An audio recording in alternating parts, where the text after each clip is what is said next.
security and human rights in Nigeria. Without much ado, I would like to quickly invite to this side of the table dignitaries that you'll be hearing them speak later today. I want to start by inviting the representative of the Executive Secretary of the National Human Rights Commission, who is the Director, Economic, Social, and Cultural Rights Department, Mr. Harry Oguche-Obi. Let's put our hands together for him.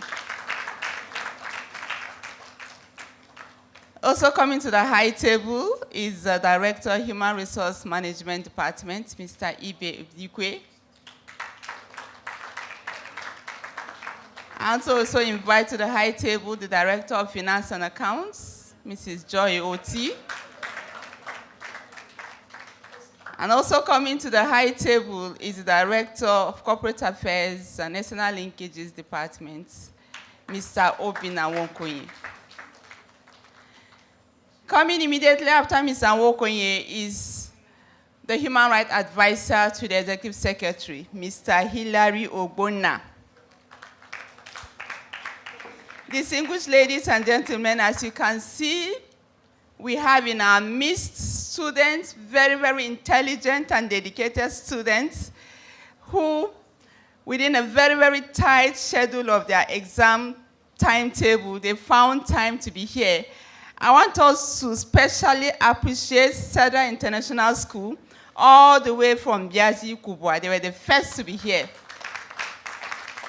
Thank you for coming. I want us to also appreciate Government Science Secondary School, Maitama, Abuja. Thank you for being part of us. And Kingsville School, Jahi, Abuja. Thank you so very much. Distinguished ladies and gentlemen, at this point,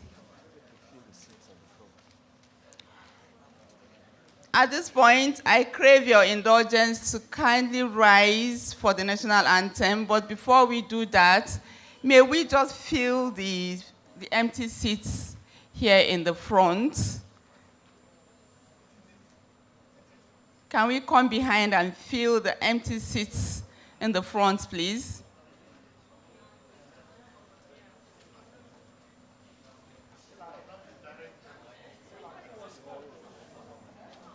Mr. Hillary, your seat is empty here.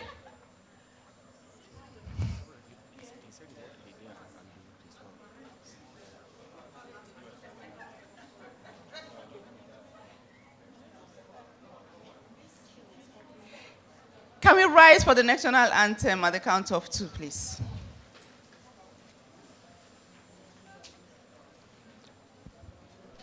Nigeria, we hail thee, our own dear native land. Though tribe and tongue may differ, in brotherhood we stand. Nigerians old and proud to serve our sovereign motherland. Thank you very much. It is time now for us to listen to the representative of the Executive Secretary, Mr. Harry Oguche-Obi, to give us a welcome remark on behalf of the ES. You have the spot.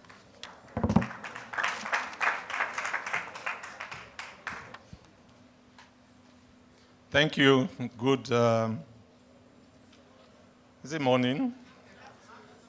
It's not afternoon, good noon. It's 12 by my watch. Good noon.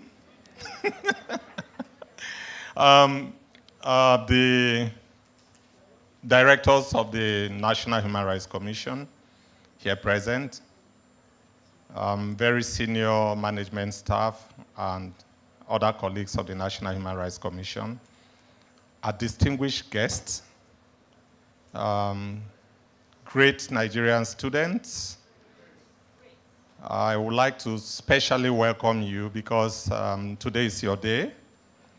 On behalf of the Executive Secretary of the National Human Rights Commission, Dr. Tony Ojukwu, OFR, Senior Advocate of Nigeria, I'd like to thank you for making our time to join us today in continuation of the activities that are lined up to celebrate this year's International Human Rights Day.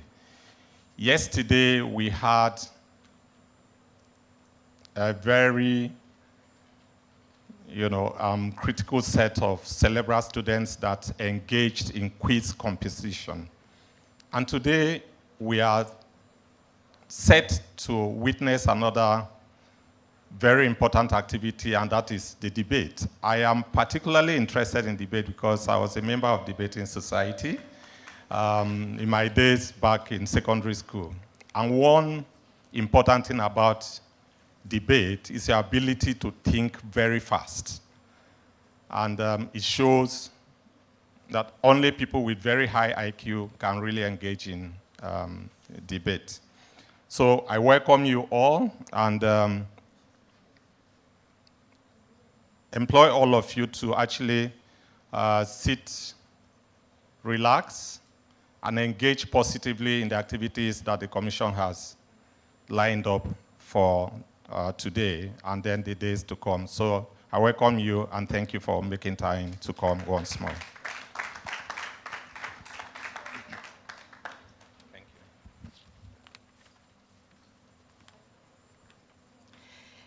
Thank you very much, sir. And it is interesting to know that you are one of us, you are once like us, a member of the debating club. I'm sure that has actually gingered our children sitting right before me this morning.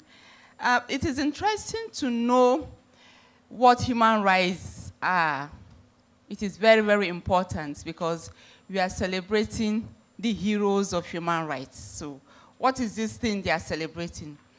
What is human rights? I know in one way or the other, we all have the definition of human rights in our minds. We all understand human rights from different perspectives. But if it is very, very important that we listen to somebody talk to us about what human rights are. And at this point, I would like to invite Alozie Kenya to tell us what human rights are. Please, can we appreciate her as she comes on the podium?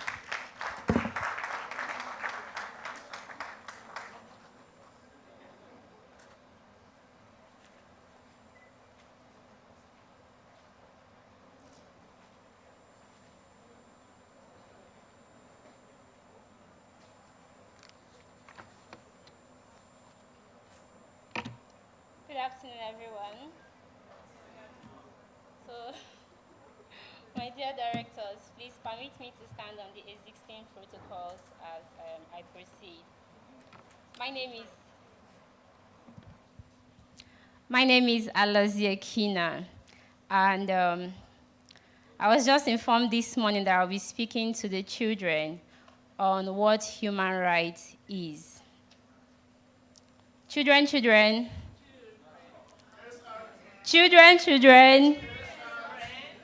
So ignore those people sitting on this side. It's just me and you. So feel free to interact with me, okay? Good. So we all know we are here at the National Human Rights Commission, a very important government parastatal that takes care of our rights as human beings. And we are here today celebrating the heroes of human rights. So in one speech, or every speech, there is this repetition of human rights, human rights, human rights. So what exactly is this human rights? This section is going to be a very interactive one between you and I. So if anyone knows what human rights is, like the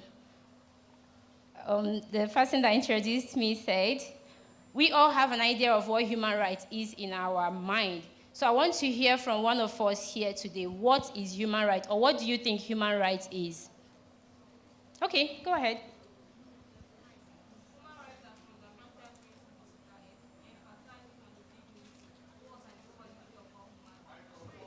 Beautiful. Thank you very much.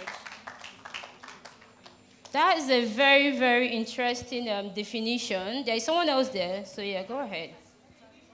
Okay, they want her to repeat it again. Please.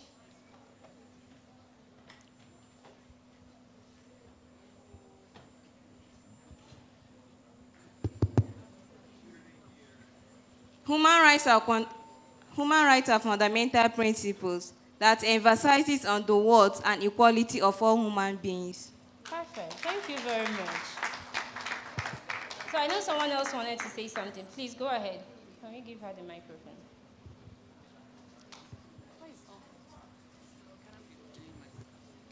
Human rights are fundamental privileges enjoyed by individuals simply because they are human beings. Thank you very much. Thank you, thank you, thank you, thank you. There is a very interesting vocabulary she used, privileges, entitled to us by the virtue of existing as a human being. So these privileges we are talking about, or we are going to be talking about now, they are inseparable. They cannot be separated. Are we together? Yeah. So these human rights we are talking about, regardless of your ethnicity, your race, your color, your age, you are entitled to enjoy those rights. Now, what are these rights we are talking about? Human rights, human rights, human rights. Number one here, we have the right to life. Regardless of the fact that your mom gave birth to you, do you think she has the right to terminate your life? She doesn't. She doesn't have that right. That right have been bestowed upon you by the virtue of existing. So yes, she gave birth to you, she's your mother, but she cannot take that right away from you. So can any other person tell us another fundamental human right that we are entitled to, that is our privilege, that is our right? Okay, go ahead. The right to freedom of speech. Beautiful. Please, can you guys clap for her for me? Clap for her. Freedom of speech. Do you know that this right to freedom of speech can be limited? Do you know that? Are you sure you know? That you have right to freedom of speech does not mean you can go about using what we call a hate speech. Do you understand it? Yeah, you have the right to talk. But remember, where your right starts, or where it stops, that place another person's right starts. So you have to be mindful. While exercising your own rights, you also have to be conscious of the next person around you. So yeah, we've talked about right to life, right to liberty or freedom of speech. We have right to security of a person. We have freedom from torture, cruel and inhuman degrading treatment. Now, before we go into that, I'm going to explain to you the 4 major categories of human rights. Even in National Human Rights Commission here, we also categorize them in departments. So number 1, we have the civil and political rights that we call the civil and political department here. So they take care of our civil and political rights, okay? And then we have the economic, social, and cultural rights. We are going to break it down as time goes by. Then we'll have the vulnerable group. And then in the Human Rights Commission, where we have what is called the Women and Children Department, where you and I fall in. You as a child can also be categorized as a vulnerable person. Do you agree with me? Yeah. Why? Why are you a vulnerable person? If you have an answer, just let me know. Okay. The gentleman here wants to explain to us. Why do you think you are classified as a vulnerable person? Because a child can't fend for himself. Okay, beautiful. But to a reasonable extent, a child can speak for himself. You're a child and you just spoke. Okay, you cannot fend for yourself. Oh, okay, accurate. That's very good. That's very good. And whose right is it to fend for you?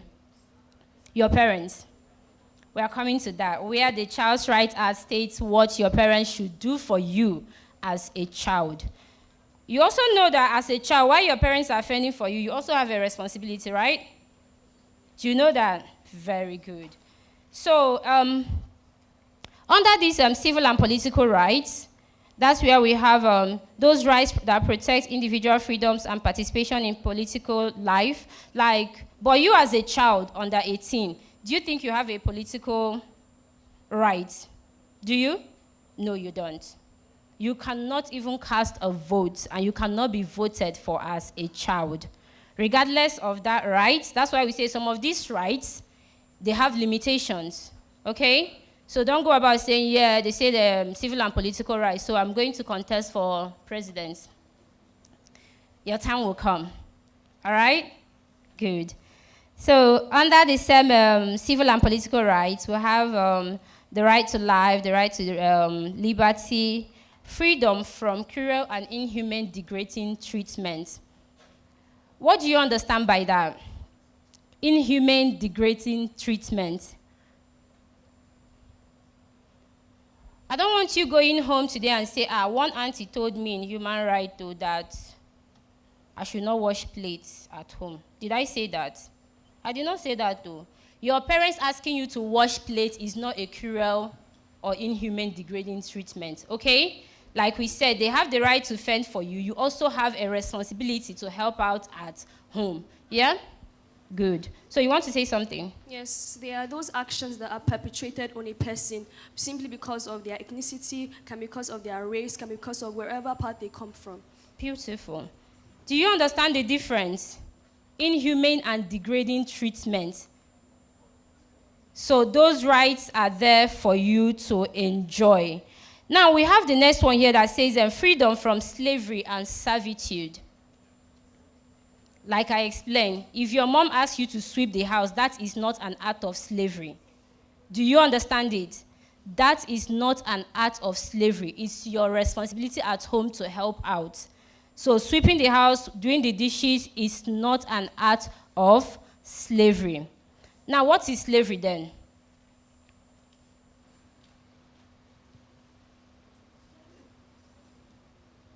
As a child, you are supposed to be in school during school hours, not working as a house help in somebody's house. Okay? So know those rights and exercise them carefully. We have right to a fair hearing. Right to fair hearing. They say everyone is innocent until proven guilty. So, even at home, Ada and Obi had a fight. Mommy and Daddy came back. What are Mommy and Daddy supposed to do? They will ask Ada what happened. Let's assume Ada is older than Obi. They will ask Ada what happened. Ada will narrate her own story. Does that make Mom and Dad conclude that Obi was wrong? No. What are they supposed to do? Hear Obi's side of the story. So that's right to freedom of fair hearing. So it's applicable even at home. It's not just in court of law. You understand? So all these rights, at the basic level, we should also enjoy it. Don't wait until when you go to court for you to now exercise or enjoy those rights. No. Even at home, Mom, Ada have spoken. Let me tell you what happened. Then it's up to your parents to decide that, okay, Ada, you shouldn't have done this, or Obi, you shouldn't have done that. Are we clear? Yeah. Thank you very much. So we have freedom of religion. You know, in Nigeria here, I think we have 2 major religions. So whichever one you decide to follow, although as a child, do you think you should follow your parents' religion? Is that a fair thing? Is that a fair decision? Since you say you can't fend for yourself, so that's why we say these rights to some extent, you know, they have limitations, all right? So since you can't fend for yourself, you're under someone's roof, you should also respect certain decisions they make for you. Now, this human right we are talking about, we say the human rights are inseparable, they are inalienable, they are inherent, regardless of your age, your ethnicity, your color, your religion, and all whatnot. As a Nigerian, if you leave this country, Nigeria, to, let's say, Switzerland, and for no just reason, they tell you because you're Nigerian, you don't have a right to leave. Do you think that's fair? So these rights are not just peculiar to you because you are in Nigeria. Wherever you find yourself, you understand, you have the liberty, the privilege to enjoy those rights in any country you go to. Okay?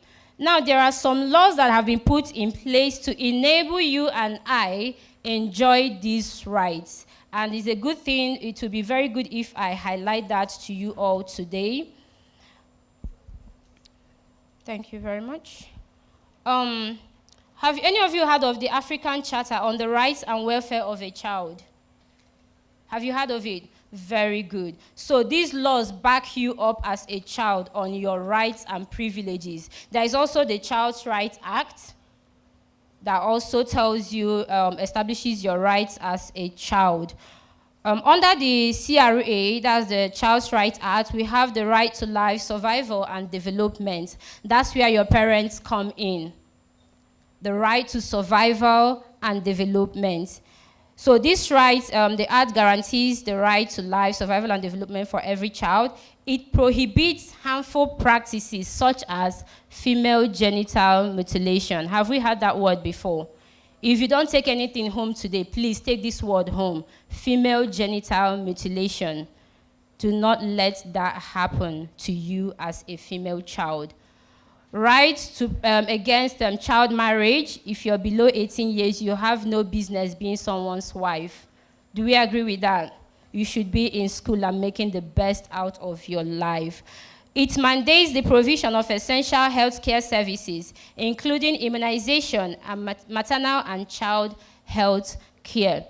NHIS. So as a child, you should be enjoying a free medical services. So under the CRA, we also have right to a name and nationality. So when you are born, I think some cultures are like 7 days or what, then you are given a name by your parents. You have the right to enjoy that name. You can't come to school and then your teacher says, no, you can't bear Ada. Everybody has to bear like a Christian name or a religious name and all that. No, you have the right to name and nationality. That's why we have our national ID card that shows the world where you belong. So I'm going to put these papers away and just give us like 1 minute to reflect on the little explanation I've given to you about human rights, the fundamental basics of human rights. And let me know if you have any questions that you may want to ask or any clarification. Anybody? I've not had anyone speak from this side of the hall.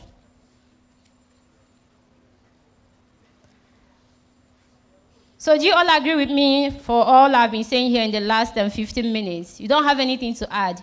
You don't have anything to remove. You don't have questions, no comments. Thank you very much. I love this kind of classroom. It's been an honor.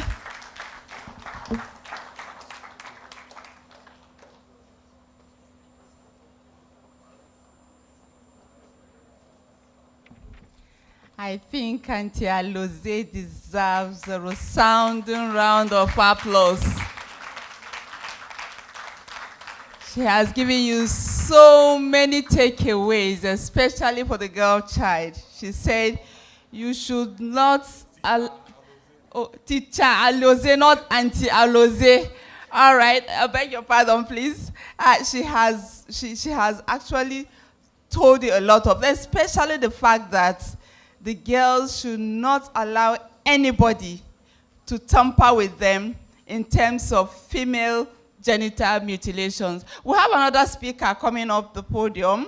She is, for now, Auntie Dorothy Ama, and by the time she finishes talking to us, we'll know whether she is Teacher Dorothy Ama. Let's welcome her. Auntie Dorothy is going to talk to us about human rights promotion and protection. What can school children do? You have a role to play in the promotion and protection of human rights. Good afternoon. Good afternoon, everybody. So I'll be talking to you on promotion and protection of human rights. What can school children do? And to start, I would like to say the Human Rights Commission, where you are now, the work of the commission is divided into two sides. One, the first thing the commission does is that the commission promotes human rights. And when I say promotes, what do we mean by promotion? It means telling people about their rights, teaching people about their rights, making people know what human rights are and what not to do to ensure that people's rights are protected. The second phase of the work of the Commission has to do with protection of human rights, which is preventing human rights violations or where people's human rights are violated, providing remedies. So since we now know what promotion of human rights are and protection of human rights, when we talk about school children, what do you think school children can do to promote human rights?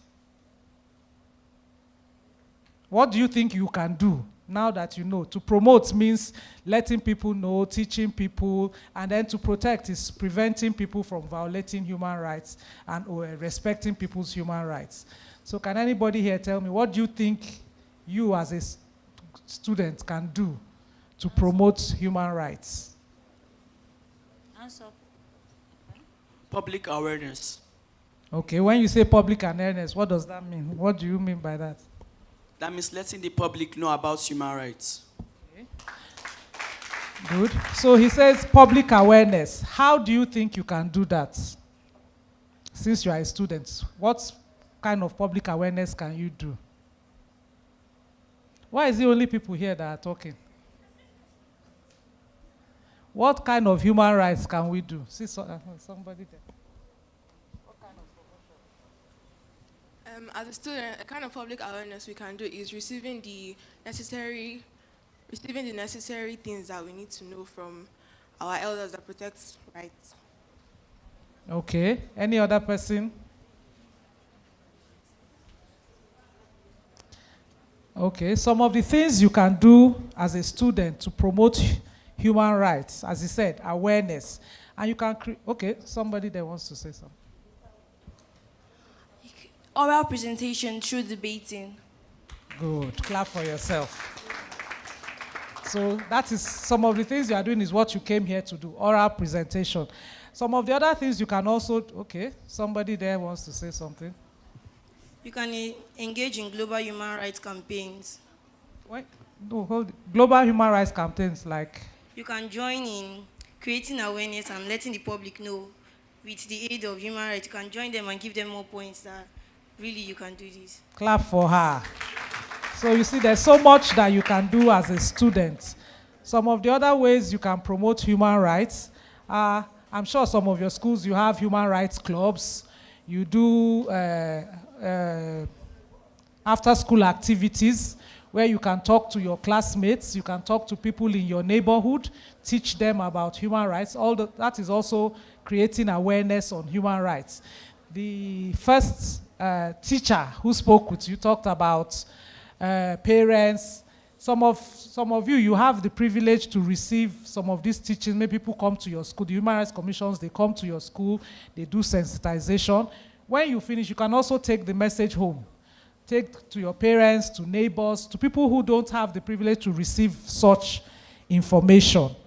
Another way you can do is to educate people. When you see people doing things, you teach them the right way to do some of these things. Another way you can promote human rights is for you also to respect people's human rights. When she was telling you about rights, fair hearing, you too should also respect people's human rights. So when we say respect of human rights, what do you think you can do to respect human rights?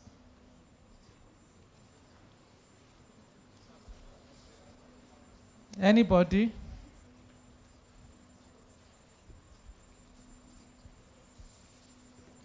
To respect human rights, we could engage in not violating people's human rights.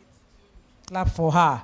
So while you are enjoying, or while you want to enjoy your own rights as have been listed by the last speaker, you also need to respect human rights. Somebody wants? You can also do that by respecting human boundaries, by like their own human boundaries, basically. Okay. So those are some of the things you can do to respect the rights of people. And when she was talking about fair hearing, people, in your class or at home or in your church or mosque, you can also teach people about these rights. So we move on to protect. As students, what can you do to protect your rights or the rights of people around you?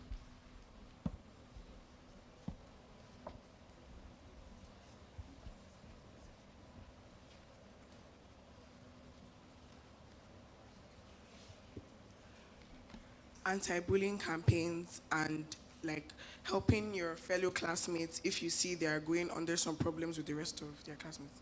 Clap for her. That is something that you can do to protect the rights of people while you are also doing such campaigns. Okay. Hello, Farida. There's somebody.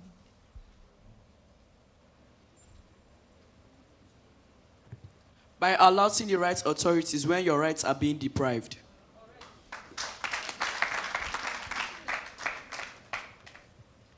Okay, first of all, you cannot protect human rights if you don't know what human right is. First of all, you gain the knowledge, and then you be an ally against discrimination. Clap for her. So I can see that the forthcoming debate is going to be interesting. So yes, you are all right. Some of the things you can do is to join campaigns against us. And also, don't join people to bully people. When she was talking to doing campaigns, she talked about anti-bullying campaigns. You should not also bully people. It's not telling other people not to bully. You should not join people to bully people. And when you see people being bullied, you should speak up, report to the appropriate authorities like he said. So you should be vigilant. Some of the things you can do to protect human rights is to be vigilant, not just for yourself. You should protect your own rights, but you should also look out for people around you who probably don't know their rights or what to do. And then she also said something, educate yourself, because sometimes people know their rights. They know that their rights have been violated. They don't know where to go. So that is part of the education. It's not just to know the rights, to also know what to do when such rights are violated, to know who to report to when people's rights are violated. So when you are educating people about their rights, you should also let them know where they can get such help. And then most importantly, when you see something or suspect something, say something. When you see something happening in school, report to a teacher. When you see something happening around the house, report to your parents. Always inform the relevant authorities wherever you are when you see something that is happening that is not right. If it's happening to you or if it's happening to anybody around you, you should always report such activity so that the necessary action will be taken against such people. So from what you've heard, do you have any questions, any clarifications, or you want to add any other thing?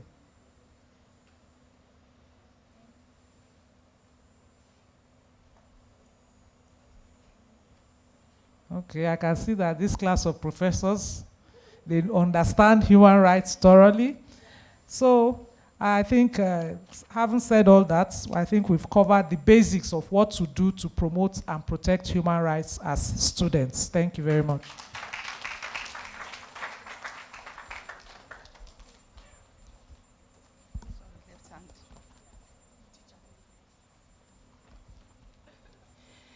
That was Teacher Dorothy. Can that round of applause be louder? Because I like her parting words. She said, if you see something, say something.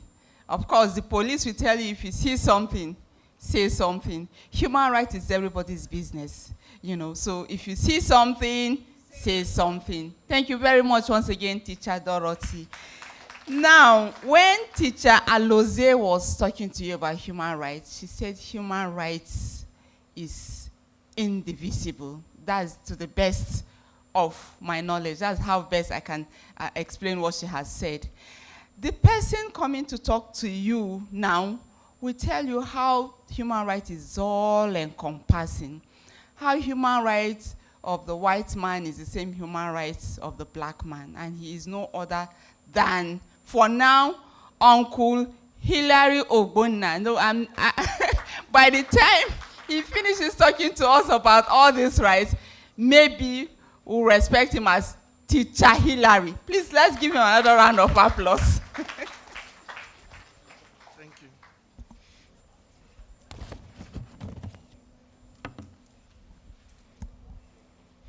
Great students. I want to thank the directors and also our colleagues from the Human Rights Commission, but most of all, to thank you, children. If you had not come, we'll be talking to ourselves. But we always thank you, children. Let us also thank the teachers who are the ones shepherding you and who it is to their credit that you, at least, you know the ones that you have been entertaining us with today. And also to thank your parents who put you in school. Because not every child who wants to go to school is in school as we speak. In Nigeria, there are 18 million of them who can't go to school. Not because they don't like school, but because either that their parents cannot afford to go to school, to put them in school, or their parents are the reasons why they are not going to school, or that government does not have school for them, or that their parents want them to go to school, government has school for them, but there is conflict and insecurity where they are. They can't go to school because if they go to school, they might be killed. That is a problem. But that's not your problem. It is the problem of government and the problem of people like Uncle Hillary to deal with. And of course, the National Human Rights Commission. I want to talk to you this afternoon about a favorite topic. Universality of human rights. Universality is from the word universe. So who can tell me what universe is? Universe. What's your name? Okolochi Nechere. Human rights is universal means that irrespective of your race, your religion, or wherever you find yourself, you still have that right as long as you live. What is universe? Universe, like, it has to do with the whole world, everywhere. Thank you.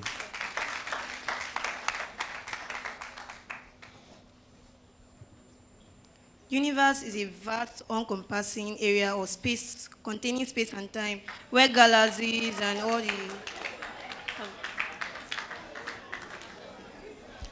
You see, as you were talking, some out-of-school children were clapping for you. Our prayer is that their parents will send them to school. No be so. So, you have confused everybody. But she said something that it is important for all of us to talk about, which is my first point.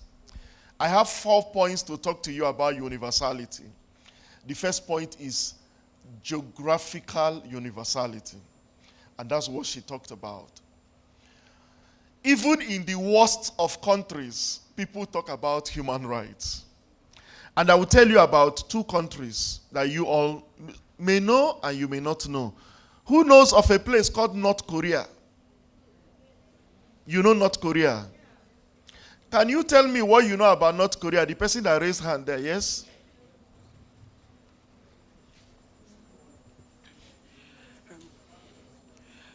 North Korea is operating a socialist economy where the state owns all means of distribution and production. So their president is technically like their head. Like the president they don't have proper human rights because their president is a dictator. Mostly is a dictatorship country. Thank you. And who can tell me the capital of North Korea? Moi, moi, moi. There's nobody who is doing geography here.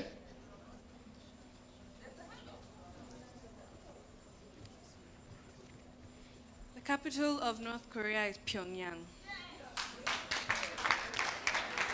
Pyongyang is the capital of People's Democratic Republic of Korea, otherwise known as North Korea. Now, Korea DPRK, as we call it in the United Nations, is a very unique country. Our sister has told us it's a dictatorship. But even inside that dictatorship, everybody that is alive and healthy goes to school in North Korea.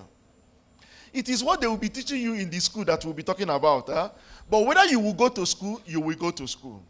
If you are not in school, the country will send your parents to jail. I didn't say your father or your mother, your parents. Your parents will go to jail, and you know what they will be doing in the jail? They will be farming and feeding the nation. That's what they will be doing. So even in North Korea, children have access to education. North Korea has some of the best health facilities in the world, where people go for free health care. So even in North Korea, human rights are respected. The state fulfills human rights. But you know the rights that are not even talked about in North Korea? Your freedom of speech, your freedom of movement, all those ones, the state control it. Then the day the president will come out, all those children in school will leave school and come and be clapping for the president. Just like I want you to clap for me now. But the point I'm trying to make to you this afternoon is that all over the world, human rights have gained grounds. In Africa, the African Union has 55 countries. All of them have signed onto the African Charter on Human and People's Rights. If you go to Europe, there are various European instruments on human rights. European Convention on Human Rights is one of them. You go to the Organization of American States, OAS. They also have what they call the Inter-American Convention on Human Rights. And then you come globally. There is what we call the Universal Declaration of Human Rights. And who can tell me what year it was declared?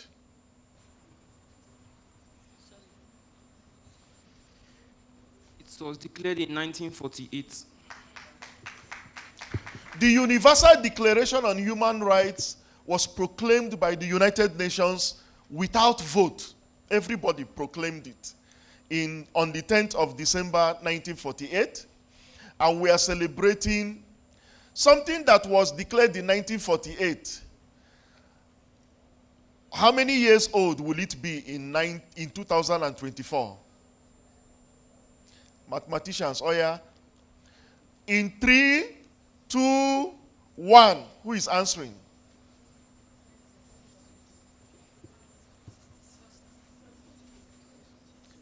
You grab the microphone without knowing the... Please, can you give her behind? 76 years old, sir. 76 years old. So the Universal Declaration will be 76 next week.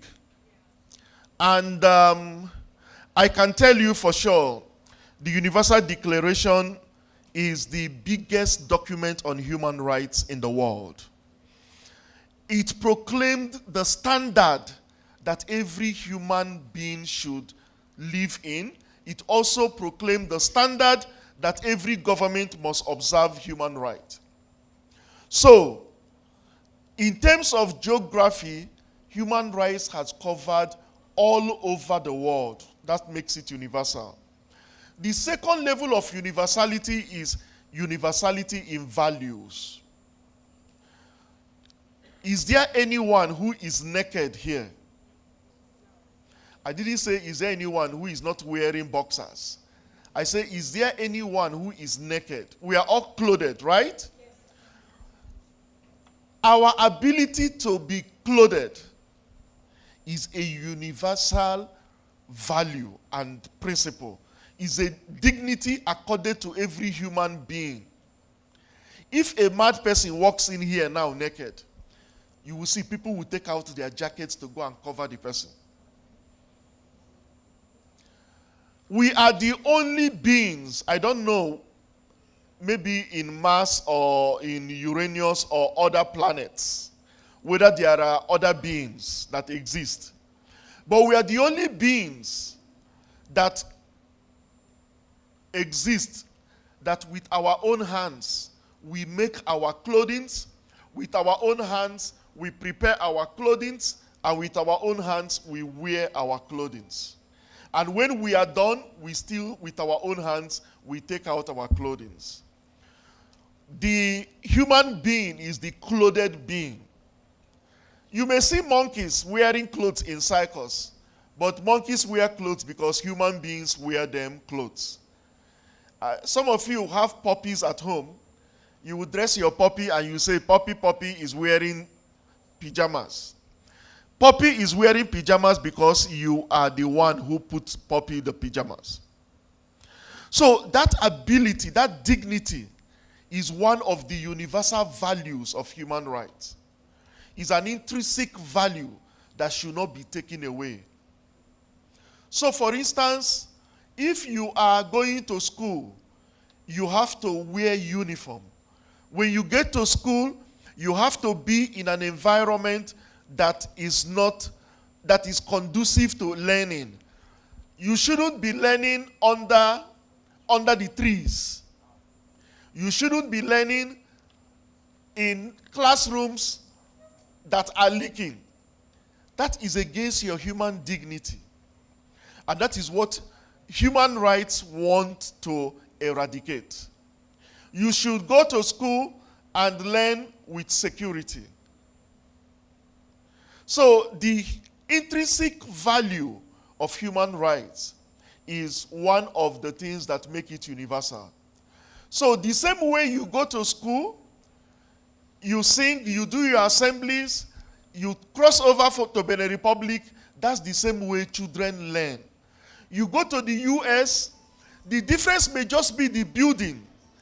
The buildings in the US may be bigger, may be finer, but in terms of that value of education, including the debate you are going to do today, it is the same thing all over.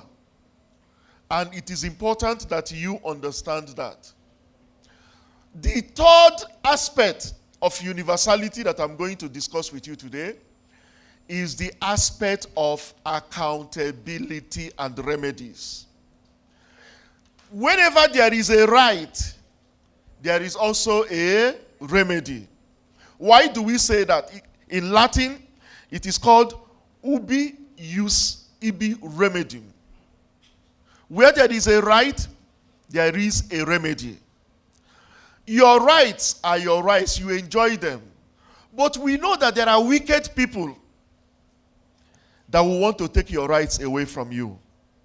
In Nigeria today, we hear of so many crimes that violate human rights of children. People traffic children. People sell children. That is human rights violation, but it is also a criminal act. Today we see children who leave their parents and they go and serve as houseboy or house girls to big madams and big ogas. And what these people do is that these children wake up by 5 o'clock in the morning and they begin to walk up till 12 midnight. They don't send them to school. They don't give them food. They don't give them proper clothing, proper medical care. So these are human rights violations against children. And the entire world frown against child labor, child trafficking, torture of children, inhuman and degrading treatment. So when these violations occur, universally there is a process for getting justice for children. And that process, of course, is through child protection services. In Nigeria, you can have that with the National Human Rights Commission.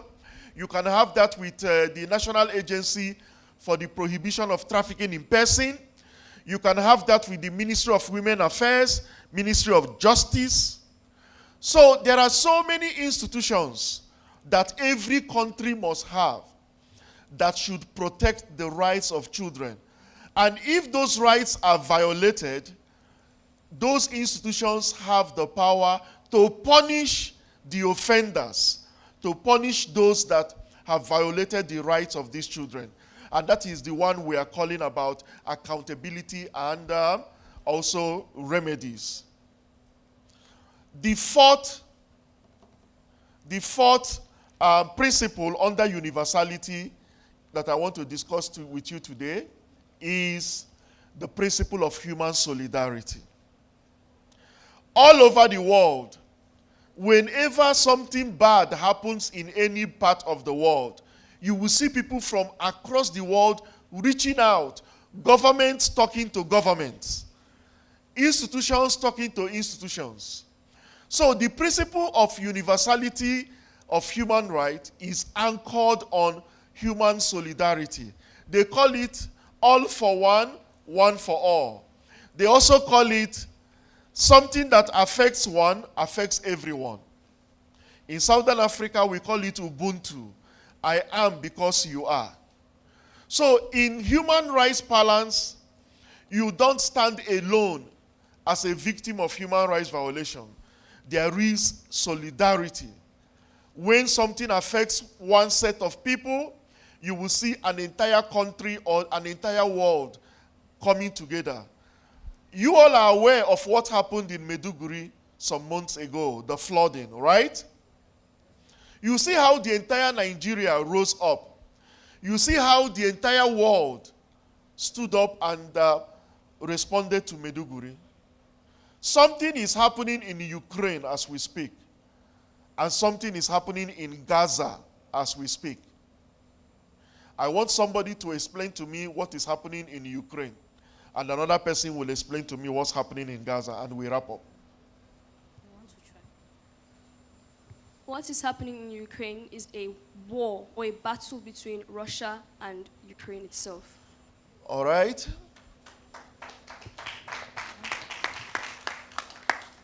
What is happening in Gaza is a war between Gaza and Israel.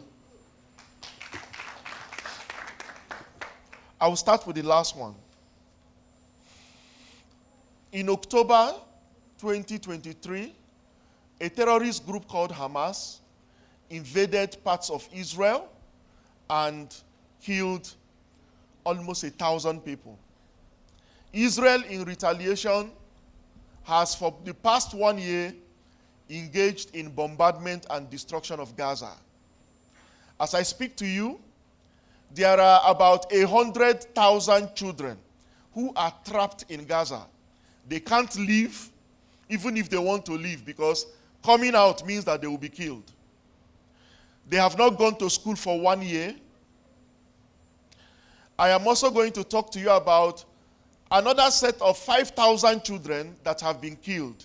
Some of them were killed in hospital where they were having treatment and they were bombed. Atrocities are happening in Gaza.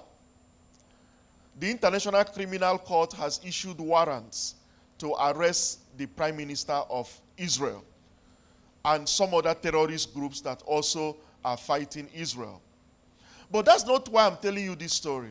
I'm telling you this story because there has been an international solidarity in favor of the children of Gaza. The United Nations General Assembly have passed more than 5 resolutions calling for ceasefire, calling for the stoppage of the war in Gaza. Countries are donating food, countries are donating humanitarian materials in order for the children of Gaza to enjoy at least some minimum of comfort. As I speak to you, winter is coming. or winter has already come. So, and these children of Gaza, children of Ukraine, a lot of them will be sleeping outside throughout the winter period because there are no shelters for them.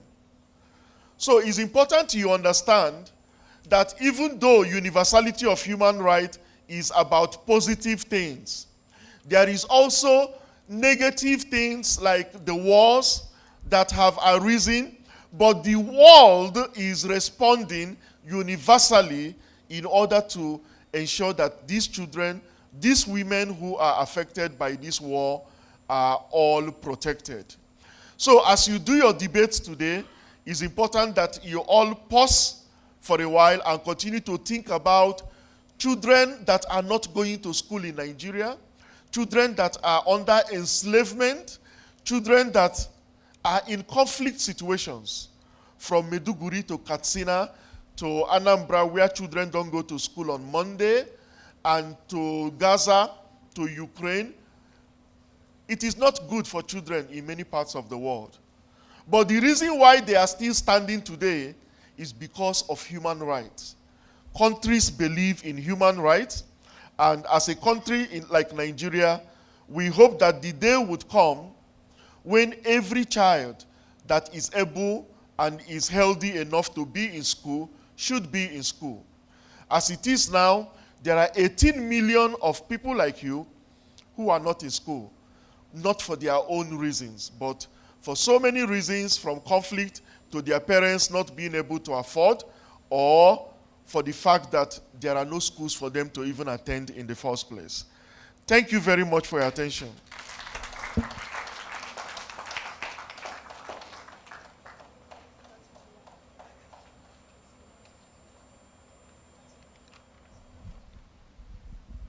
Children, you have listened to somebody that has just spoken to you. A very, very senior teacher at that.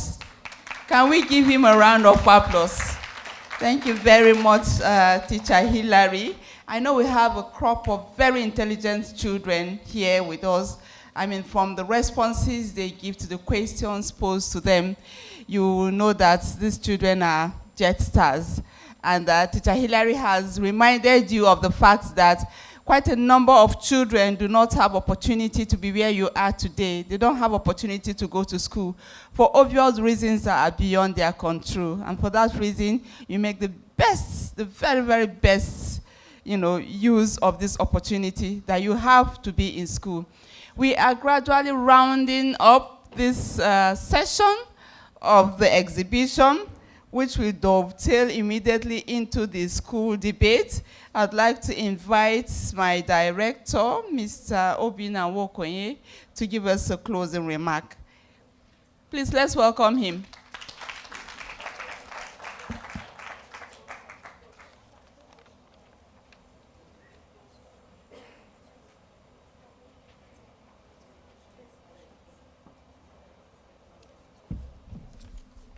What I am going to do now is closing of one event with the view of opening another event. We had two events that are put together here. One is the exhibition, which we have been going on through. After that, the children will go into their own program. But it is good that they have benefited from both. And I think children who have been here today will not regret being here, because in as much as you have shown that you're very intelligent, and I respect you all for that, but there must have been an addition to much you know about human rights today. So we say thank you for coming, and we thank others, especially our staff, who use this opportunity to increase on their knowledge of human rights and human rights activities. We thank you for coming, and we know very well that what we are doing is just opening of the activities of International Human Rights Day. As we have done here today, there are many other events that are coming up, which we are going to participate one after the other. So we thank you for coming, and we urge you to continue to participate effectively in other events. Thank you all.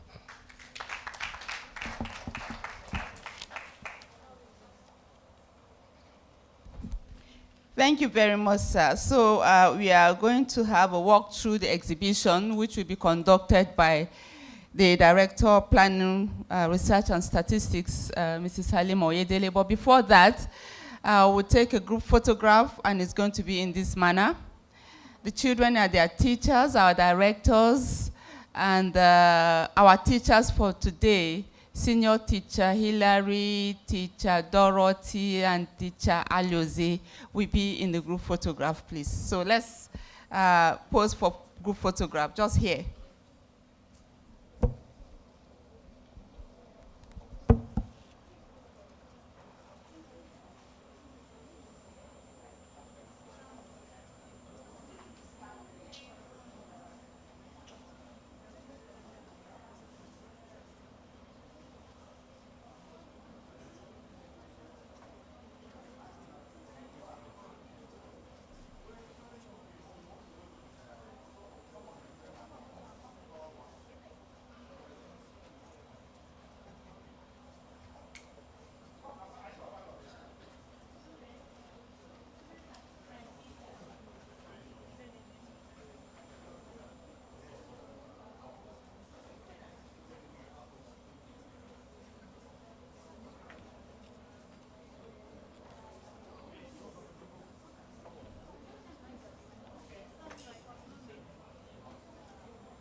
It's 1 o'clock.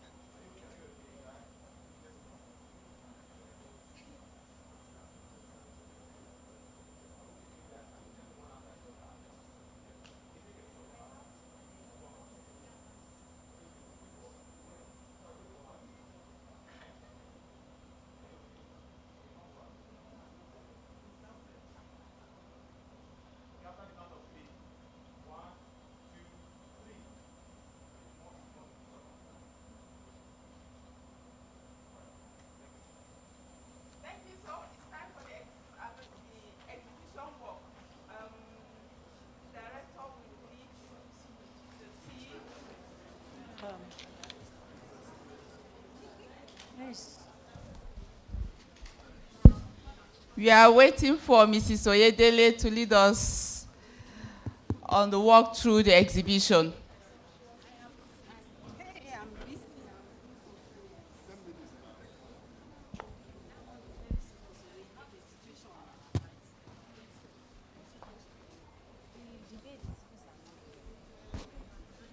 Which one is this? Okay, this one.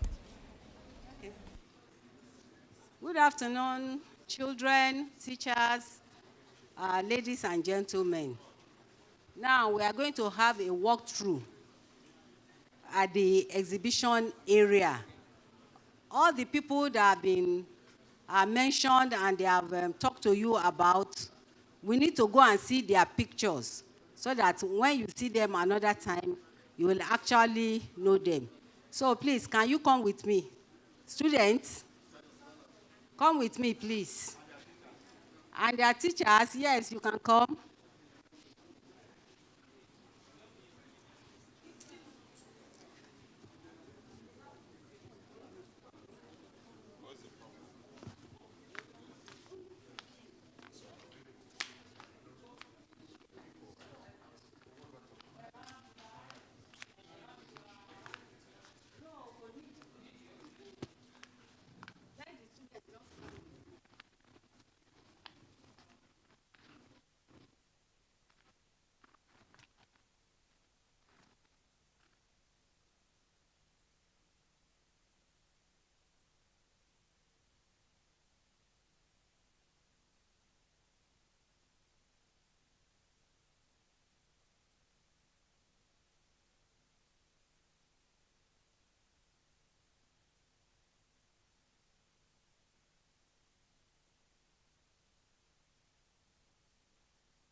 Hello, just take it. Just have it.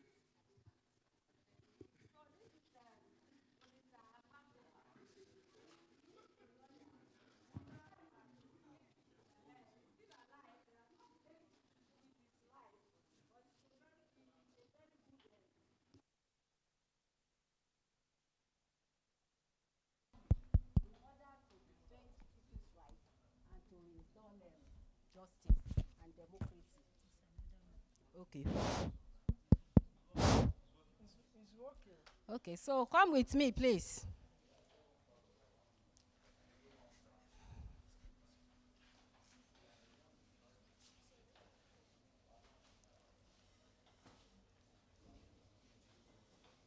Fan out, so that others can have space. Fan out.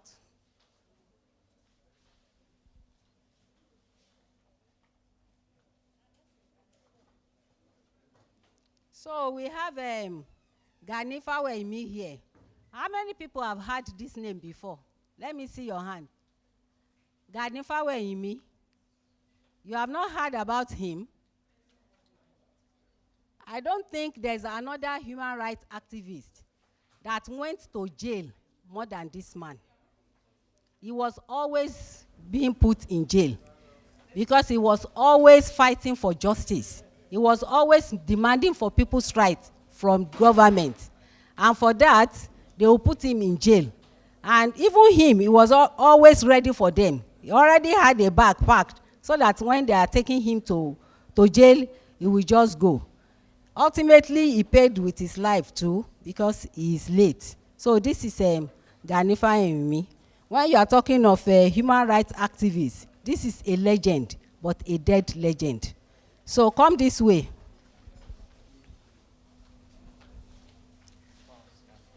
This is Femi Falana. You must have heard about him because he is a living legend.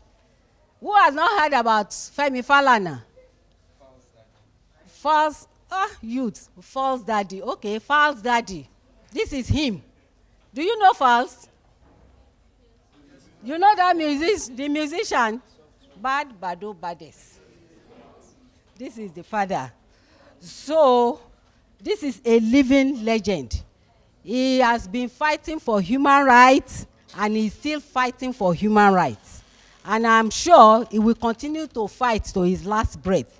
Just so that you, the youth, because we have lived our lives, they are trying to build a good society for you, the children. So he is a lawyer and is a human rights activist.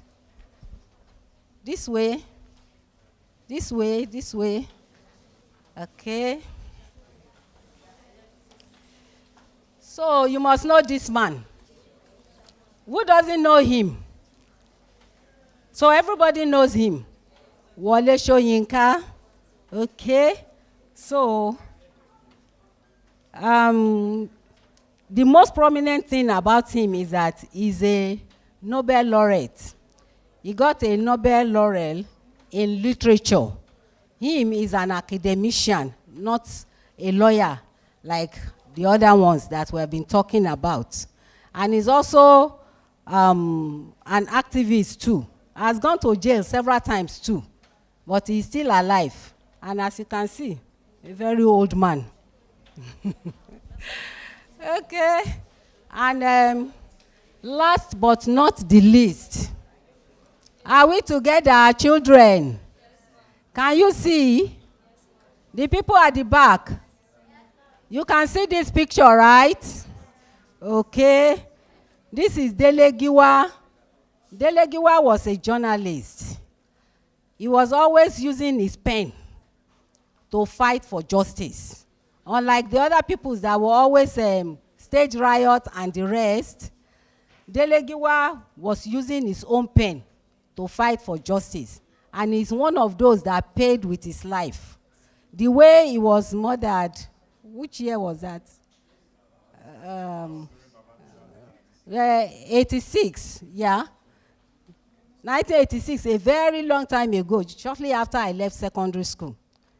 So the first and the last time yet that a letter bomb was used to kill somebody in Nigeria, this is the man that the letter bomb was used to kill.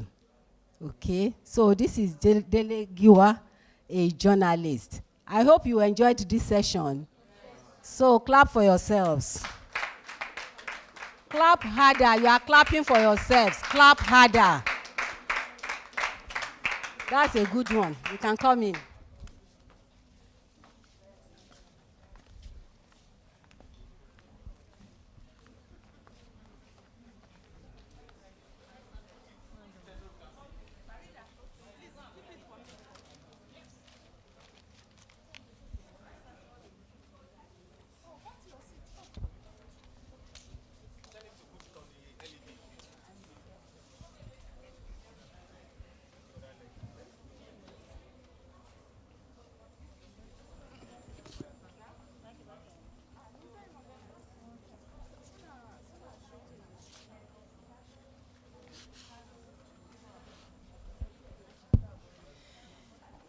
You're welcome back, and I'm sure you enjoyed yourself. Did you? Are you hungry? No, that response is not strong. Did you enjoy yourself? Oh, yeah, no problem, no problem. You're going to take glucose right at this moment. Now, like we did yesterday to the children that came, in the interest of the child, you people will sit and then your lunch pack will be given to you, okay? While the directors and other staff of the commission and our guests will just grab their lunch bag outside.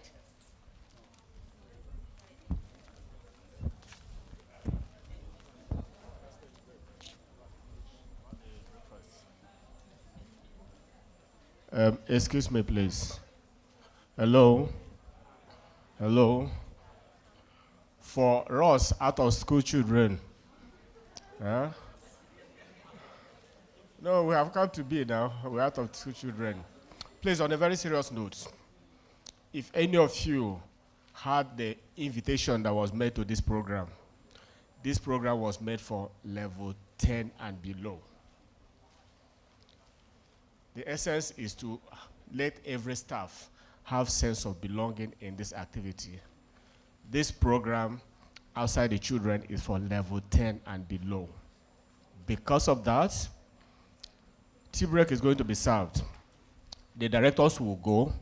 After the directors, if you are above 10, please keep seated or you go back to your office. If you are staying, then you can stay, but you must allow all level 10 and above to be served before others. Am I okay about that? Please, let's respect ourselves. That's how it's going to be done. So please, the directors can please go outside and have their service. After them,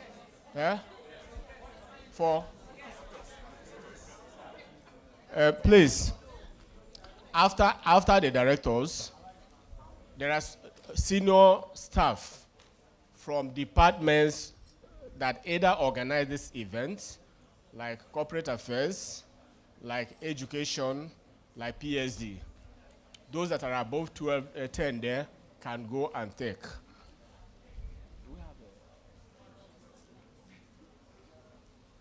So, like teachers that come with the students can go. So after that, please, every other person will have to stay until level 10 and below must have had their service. So please, directors, they are already waiting for you.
please.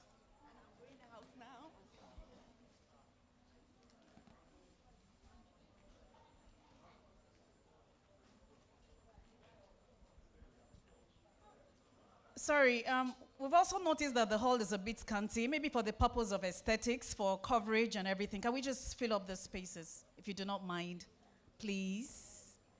So that we can concentrate on just one part of the hall.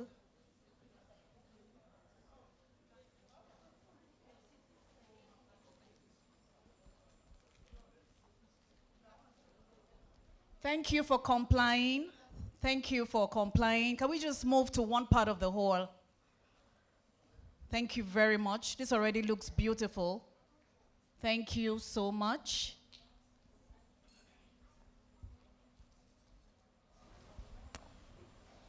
Is it two?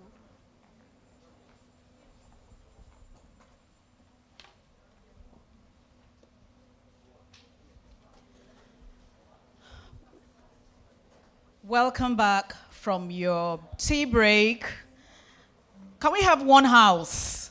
There's quite some noise coming from behind. Can we have one house? So like I was saying, I'm welcoming you back from the tea break. I'm sure we all enjoyed our break. We have stretched our legs also in the process, and we're ready to hit the ground running on the second leg of the event, of today's event. Just like we did yesterday, there's going to be a seamless transition from the exhibition that we had to the debate, just like we did yesterday. So I'm very happy that our students are ready, our directors are still here. I thank you all. My name is Jenny Tohei, and in the next 1 hour, I'm going to be helping to coordinate the debate. Before we kickstart, I'd like to just rest on the protocol that has already been established here. Our directors are still here. I greet you all very warmly. I greet everybody here. Can we just do well to clap for ourselves? So thank you very much.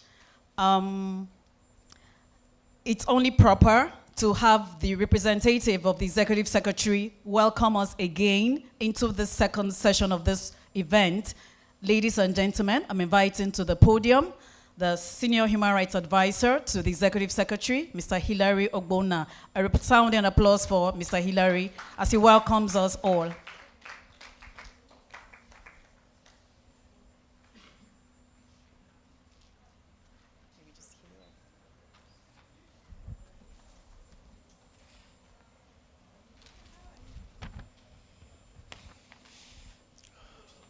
The directors of the National Human Rights Commission here present, and also our very distinguished students.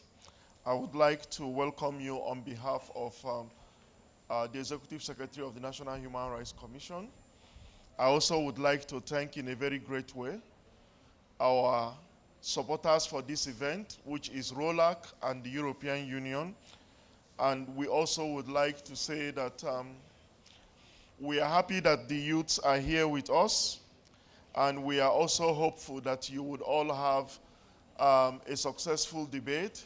I want to thank my colleagues who have put this together. I also would like to let each and every one of us know that the idea of the human rights debate should not be lost upon us, because it is in debates such as this that we provide opportunities to harness, to inspire, and to discover the activists and the advocates of tomorrow. It also gives us the opportunity to harness new leaders that will replace our aging population.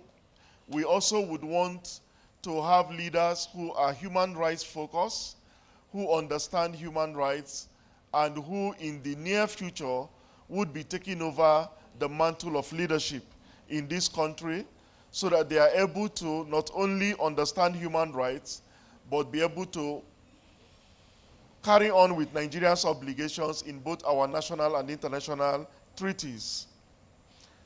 I commend all the participating students today. I thank you for your courage and the preparations that you have put into organizing this event. You should not only be showcasing your skills, but also contributing to a broader dialogue for human rights and democracy in Nigeria. I also want to thank the judges for their time. I also want to thank the audience, and I hope that we all would have a wonderful debate competition. There should be no winner or loser. You should all be proud of yourselves that you are here today to compete in a fair and to compete in a friendly atmosphere. I also would like you to imbibe the values that lie at the heart of human rights, and these are values of empathy, values of respect, and values of solidarity. May the best team win. Thank you very much. Thank you very much. He has just repeated what he said yesterday. And even when I got home, it kept coming to me. The fact that you shouldn't see this as a competition. You know, it's not about who wins, it's not about who loses. It's about the fact that you're contributing to a discourse that is going to impact not only us as we're seated here, but the larger society. That said, I want to thank again the very able representative of the Executive Secretary. We're going to hit the ground running with that warm welcome. I'm certain that now we can hit the ground running to the job at hand. So what we have today, it's a debate, but I just need to reiterate that it is not a competitive debate. It is not a competitive debate. It is a speech debate. Before I get into that, I just want to quickly invite the schools that are here and will be taking part in this debate this afternoon. May I invite to take their places here debaters from Kingsville Schools here in Abuja. We have Abdullahi Aisha. These are tough giants. So you guys saw them yesterday, man. They were too good. Please, let's clap for them. Just take your seat. Let's ginger them. Okay, we also have from the same school, Iman Mohammed Munir.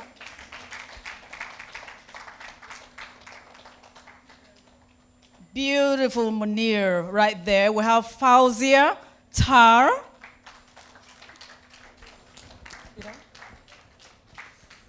Did I pronounce it well? Okay. She gave me a look that said, hey, you didn't pronounce that name well. So she's actually Fauzia Tahir. Yeah, so thank you. Okay, we also have representatives from Government Secondary School Maitama. We have Excel, and I just love that name. Let's see how Excel is going to excel this afternoon. Excel Oma Benedi. We also have from the same school, Stella Nwankwo. Stella was the one giving us like universal airspace and time, and yeah, so she's going to do a lot this afternoon. We noticed her. Let's see what she's going to do now. We also have Sadauna Aisha Zago. Beautiful, beautiful. And if we thought we saw something yesterday, if we thought we saw a test of intelligence yesterday, I can bet you we're in for a huge deal this afternoon. Okay, and so what's a debate without judges? So it is my honor still to introduce our very impartial judges this afternoon. Of course, led by the Director, Planning, Statistics and Documentation, our very own Halimat Oyedele. She's been on her toes all through yesterday, and it can only get better. We also have from the Department of Human Rights Education and Promotion, Madam Comfort, a Deputy Director in the department. Thank you, Madam Comfort. And of course, we have Barrister Patrick Ewodage, also from the same Department of Human Rights Education and Promotion. Yeah, so they're going to be our impartial judges. And of course, my name, Jenny Tohei. I'm your moderator for this. Please clap for me. Your moderator for this debate. And there are things we're going to look out for. You're going to be scored based on this points that I'm going to read out for you. So you have to be very attentive.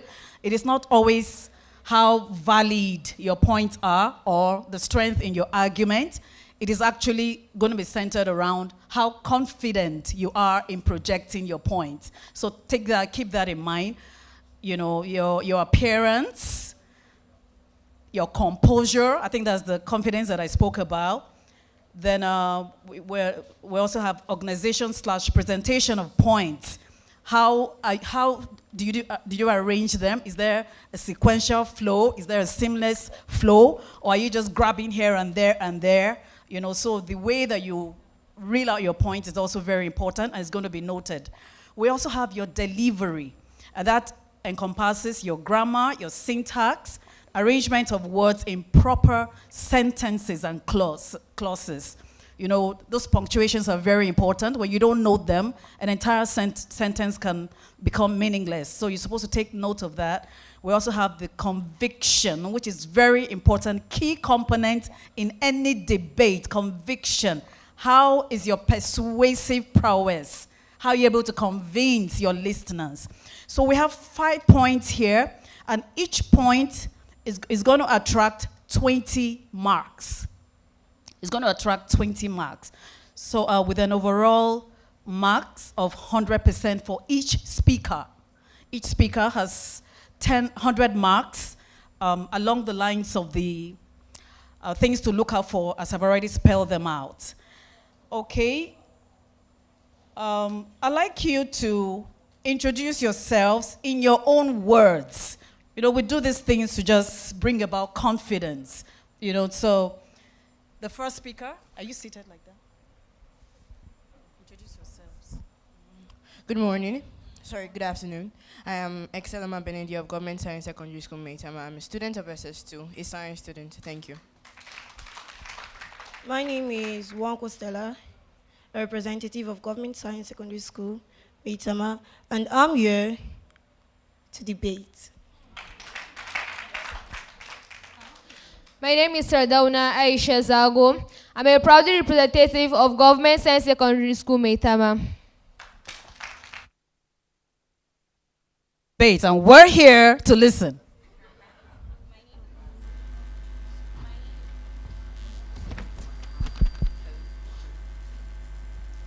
My name is Aisha Abdullahi, a representative of Kingsville School, and I am in SS3. Thank you. My name is Iman Mohammed, and I am a representative of Kingsville School, and I am in SS2. My name is Fauzia Tahir, a student of Kingsville School, and I sit here in front of you all to convince you today on my debate.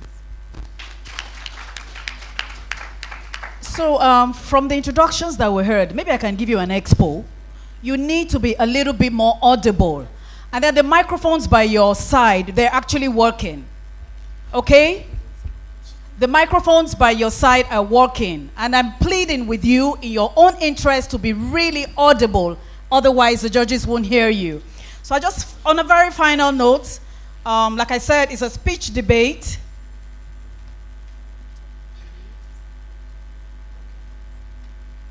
Like I said, it's a speech debate. So Kingsville College is going to be speaking on the topic, child labor should be regulated and not eradicated. You've taken note. Kingsville College, child labor should be regulated and not eradicated. While Government Secondary School Maitama is going to be speaking on the topic, social media restrictions, is it a violation of human rights? Did you get that? Social media restrictions is a violation of human rights. So for the first speaker from each school, 5 minutes has been allocated to you. There's a timekeeper. 5 minutes is allocated to the first speaker on each side, while a time frame of 3 minutes has been allocated for the second speaker. For the third speaker, you also have 3 minutes allocated to you, and then there's usually a roundup. For the roundup, it's usually the first speakers only, and 1 minute only also is allocated. So yeah, I've just been directed that while speaking, you have to stand up. You have to stand up to, you know, speak for your topic. At this point, I'm sure we can hit the ground running, ma'am. Okay. So,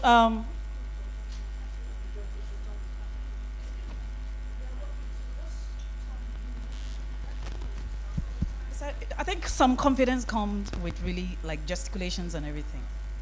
Or what do you prefer? This is about you, really. You prefer to stand. They do prefer to stand. Okay, so we're starting with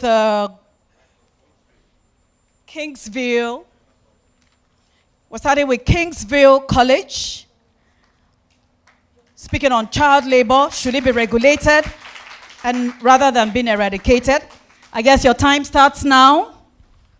When poverty forces children to work, regulation ensures they are not forced into harm, Amartya Sen said. The International Labour Organization reports that, as of 2021, approximately 160 million children globally were engaged in child labor, with nearly half working in hazardous conditions. This issue is particularly prevalent in low-income countries, where many families depend on their children's contribution for their survival.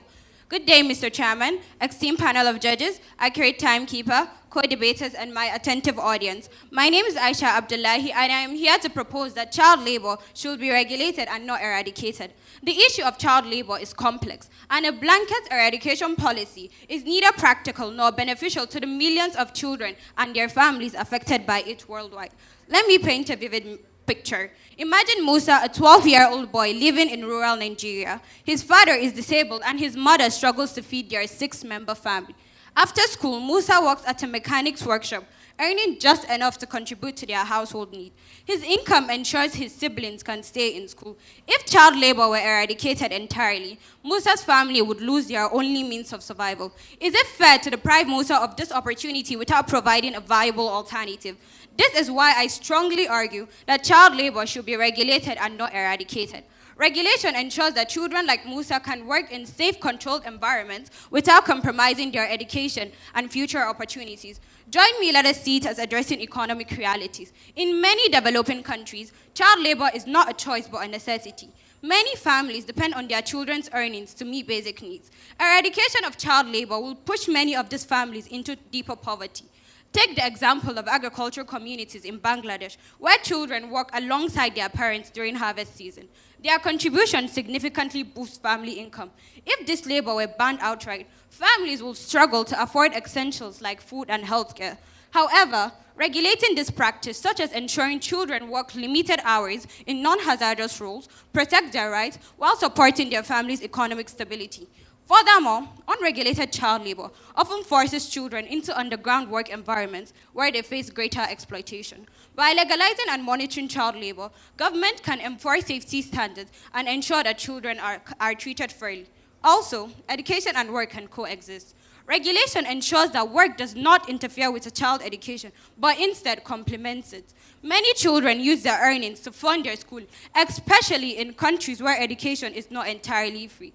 In Nigeria, regulation can be seen in action within the apprenticeship system in the Nigerian auto repair industry, especially in cities like Lagos, Ibadan, and Kano. Many young boys and girls work as apprentices under skilled artisans in carpentry, mechanics, and tailoring. This arrangement provides children with critical skills that prepare them for adulthood. For instance, a 13-year-old boy named Shegun might work after school hours learning the art of car repairs. While Shegun's earnings are minimal, the skills he acquires ensures he can become self-sufficient by adulthood. If regulated properly, this apprenticeship system can be a model for balancing work and education.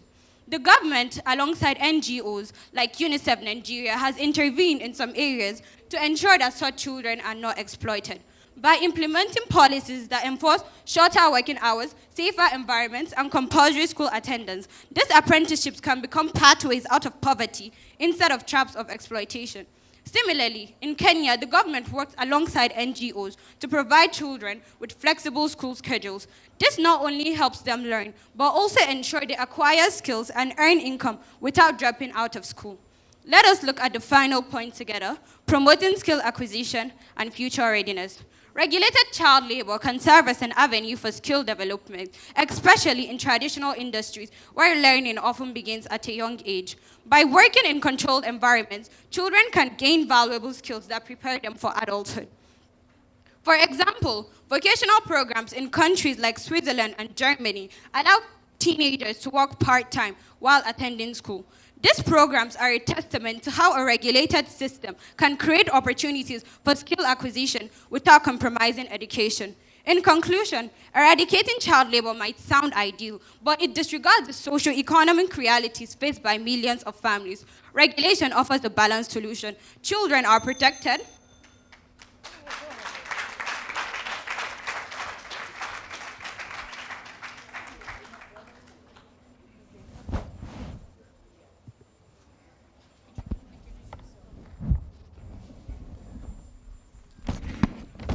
So that's the speaker, that's the first speaker from Government Secondary School, Maitama. Excel, right? Yes, ma'am. Yeah, let's see how you're going to excel. If I may, when does my time start? Time. 5 minutes. First speaker, 5 minutes. My Your topic is... no. When does time start?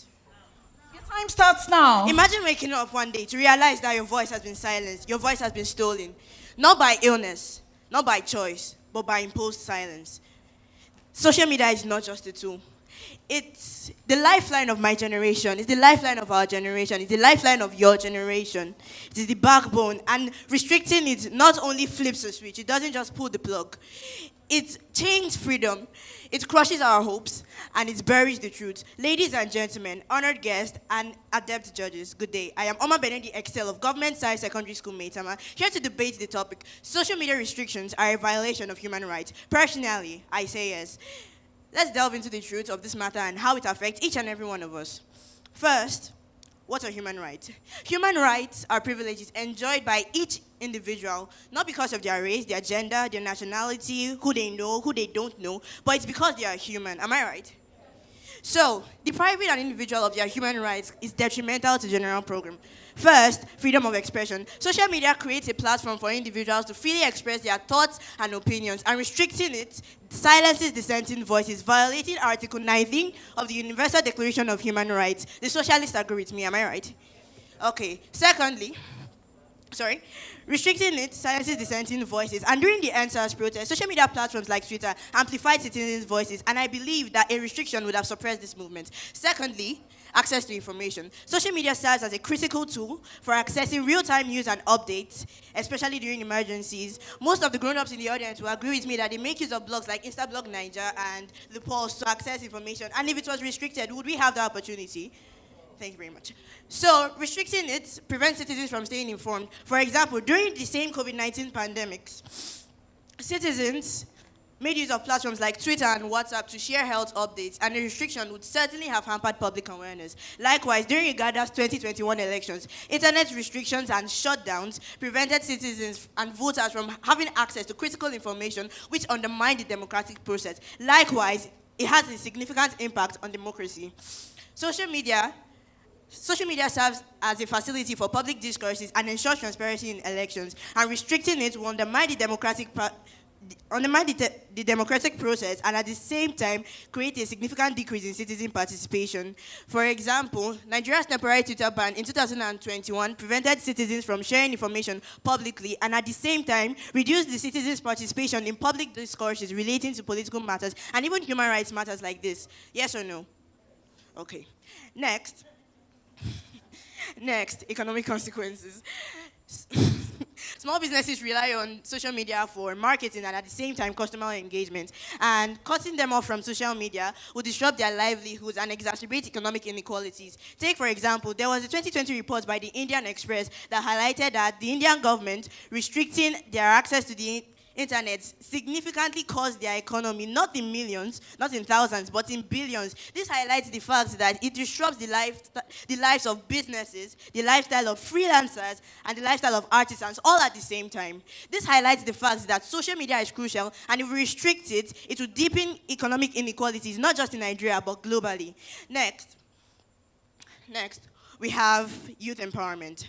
Social media provides a platform for youth to share their ideas, connect, and at the same time explore a wide world of global opportunities. And restricting it will not just be a restriction, it will actually silence youth voices, it will keep us quiet. And take for example, the Friday for Future movement against climate change, led by Greta Thunberg, thrived through social media, and I believe that if it was restricted, none of that would have happened. There wouldn't have been global awareness about the fact that our ozone layer is breaking down and we are one step away from eradication. Next, moving on, we have digital public spaces. Social media serves as a modern forum for individuals to engage in conversations, share their ideas, and at the same time advocate for a change. Restrictions denies each and every one of us seated here and standing from having access to this, and it denies us from our right to participate in the digital society, and at the same time silences collective voices. For example, it silences collective voices. For example, it silences our collective voices. For example, during the COVID-19 and the NSAS protest, citizens made use of platforms like Twitter, and these platforms acted as social forums, acted as places where Nigerians organized demonstrations, shared live updates, and at the same time advocated for a significant police reform, yes or no. Thank you very much. Some situations will make you speak pidgin, and now I know Sabi book. Second speaker, Kingsville. Honorable Chairman, esteemed panel of judges, and my respected opponents. As the second speaker, I stand before you to advocate for the regulation, not the immediate eradication of child labor. While the issue is one of grave concern, an outright ban on child labor without considering the cultural and socio-economic context, as well as the practical realities facing many families, will lead to unintended consequences that could worsen the situation.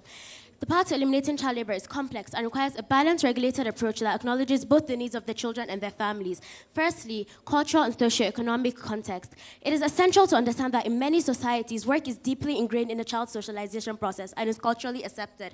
Children working alongside their parents in agricultural tasks, helping in local markets, or working in household duties is not inherently exploitative. In fact, it can be a valuable way for children to learn skills that contribute to the family and community's well-being.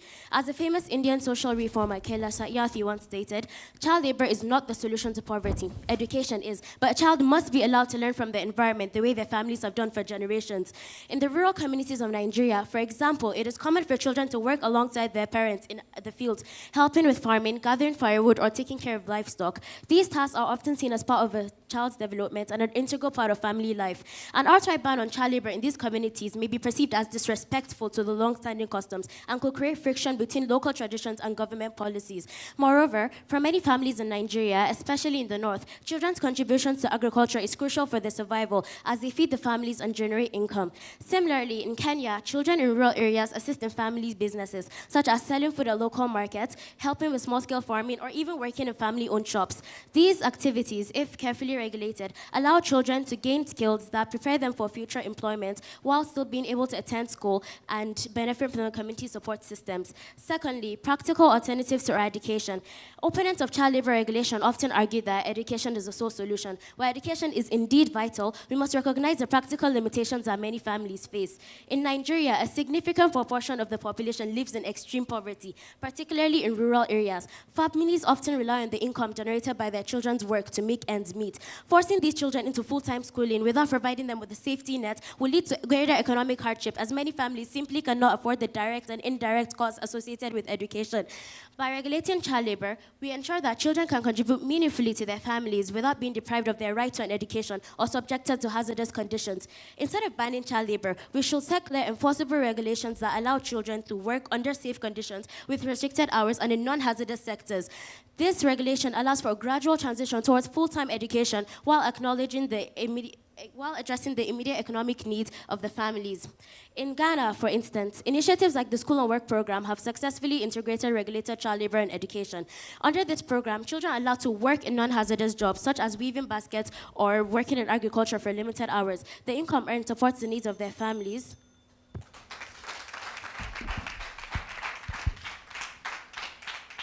Three minutes, second speaker from GSS Maitama. 3 minutes, second speaker. Imagine a world where the right to freedom of speech was taken away from you. Social media is a platform where opinions are being shared and heard. Social media restriction is therefore an attempt to mute those voices that dare to challenge and be heard. My name is Juan Costella, a proud representative of Government Science Secondary School, Mitama, and I am here to add more credence to what my first speaker has already stated. Beginning with my first point, education and learning. Social media allows users and educators to access information, share resources, and foster learning remotely.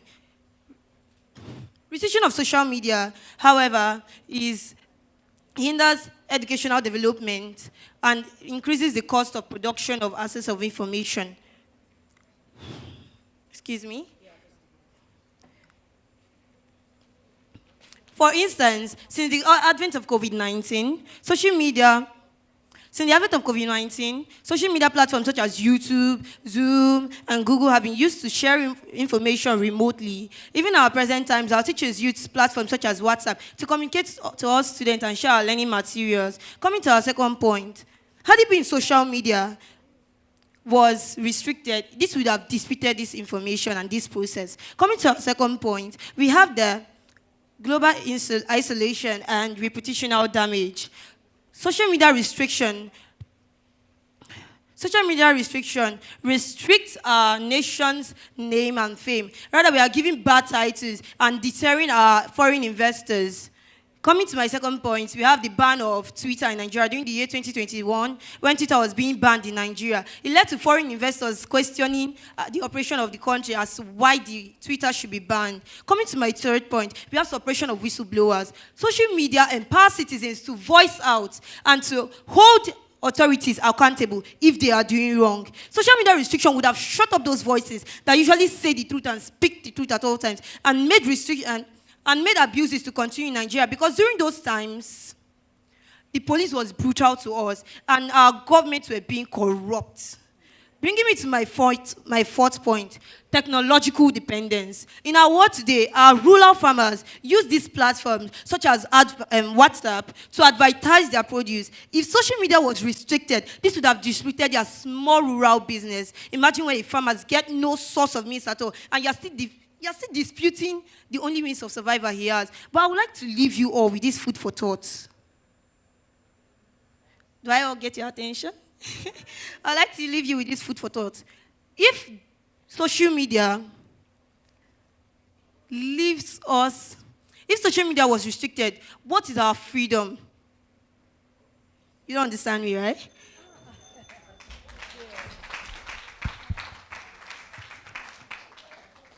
Third speaker, Kingsville, 3 minutes. Regulated child labor can offer important opportunities for children to learn important life skills. But without these regulations, it becomes a path for exploitation and abuse.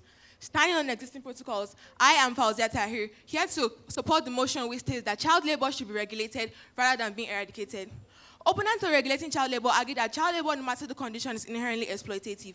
They may claim that no child should ever have to work regardless of the circumstances, and that we should work together to completely eradicate child labor. While the opponent concerns are noble, the solution fails to account for the complex economic and social reality faced by millions of families. An outright ban on child labor may seem like the right approach, but it risks making the situation worse for the very children that it aims to protect. Which brings me to my first point, the reality of poverty. Opponents on the call for the eradication overlook the fact that for many children, working is a matter of survival. If we were to remove children from the workforce without providing an alternative means of survival for their family, we are only exacerbating poverty.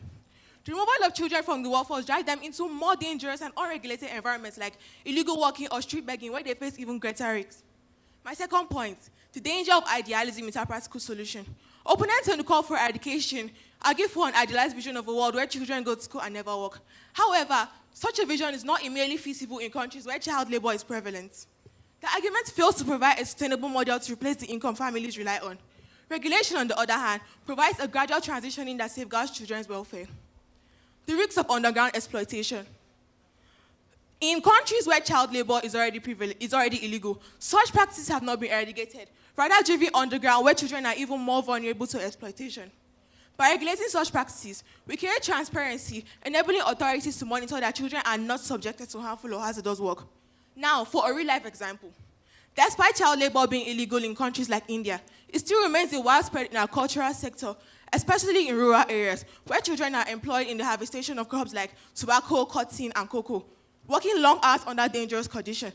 And yes, these children should be in school, but they are forced to work for the survival of their family. By regulating these practices, authorities could ensure that children work in safer conditions with limited hours and still have access to education. Also, in countries like Cote d'Ivoire and Ghana, child labor remains a widespread in the cocoa industry, even though international organizations like the International Labour Organization and governments have worked to outlaw these practices. Remember, child labor thrives in the shadows. Regulation and oversight are the tools needed to bring it to light and eliminate exploitation. As I leave you with that, I would like to state that a vast majority of Asian countries are advanced technological practice. These practices are not done by adults only, but also children. If we were to eradicate child labor, just like that, we would bring this development to a halt at only its foundational level. Thank you. Third speaker, Government Secondary School Maitama. You have 3 minutes. Luke Zabro once said, and I quoted, "Freedom of expression is the foundation of human rights, the source of humanity, and the mother of rights." Ladies and gentlemen, my name is Rodona Aisha Zago, proudly representing Government Secondary School Maitama, Abuja. I am here to add more points to what my second speaker has said. Firstly, cultural exchange. Nigeria social media has helped in connecting cultures globally, as seen as Nigerian artists like Burna Boy, who has global recognition worldwide. Secondly, disaster response. Social media aids in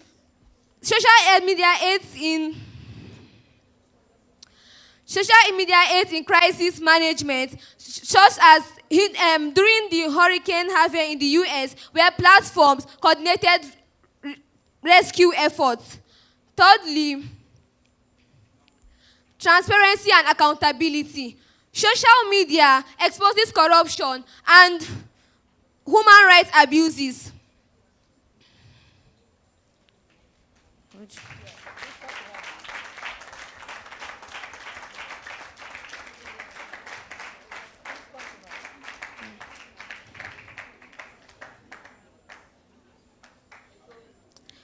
And fourthly, global connectivity. Social media break down borders, connecting people together, fostering understanding and collaboration. The restriction of social media does not only isolate individuals, but deepens the divides, leading the vulnerable groups even more marginalized. For instance, during the insurgency of Boko Haram in Nigeria, displaced persons use these platforms like YouTube, Twitter, and Facebook to locate their missing family members, share their stories, and gather international aid for support and awareness. If these platforms were being restricted, there will be an isolation of these communities and cutting them down from help and hope. As I wrap up, restricting social media silence voices, protest oppression, and denies the freedom that defines us.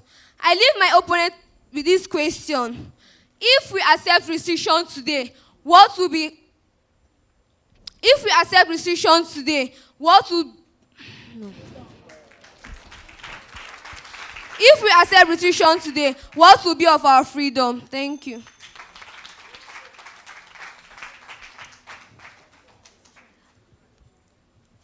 I'm actually stunned. I'm sure we're all stunned. I'm looking at my Didi and she's so transfixed. You know, she's just so glued to what is happening here. It's really beautiful. You've all done well. But remember, again, you have the opportunity to round up your points, and we're giving that room to the first speaker each from each team, and you have 1 minute to do that. I remain Aisha Abdullahi from the proposition side. I maintain the stance that child labor should be regulated and not eradicated because of the following reasons. 1, addressing economic realities. 2, education and work can coexist. 3, promoting skill acquisition and future readiness. While regulating child labor provides children with critical skills for future independence, eradication, which claims to protect children, builds them up as a time bomb that is inclined for destruction. Thank you.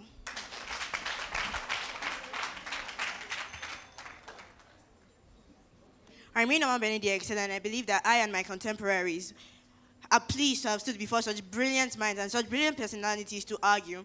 But I have to close this once and for all. The tech guys at the back would certainly agree with me that if Tinubu woke up one day and said, I control social media, they would be in trouble, wouldn't they? So, as Barack Obama once said, the internet is the new town square, and let us ensure that every individual has the freedom to participate. Let me give you a quote of mine. To kill a nation, take away its education, but to kill the world, take away the internet. Thank you.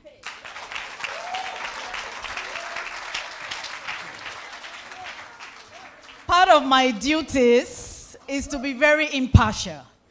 And I've been trying to contain I'm the wrong person to sit in this chair today. I can almost not contain myself. This is beautifully crazy. Thank you all. I don't know if the judges are ready now to, they've compiled their points.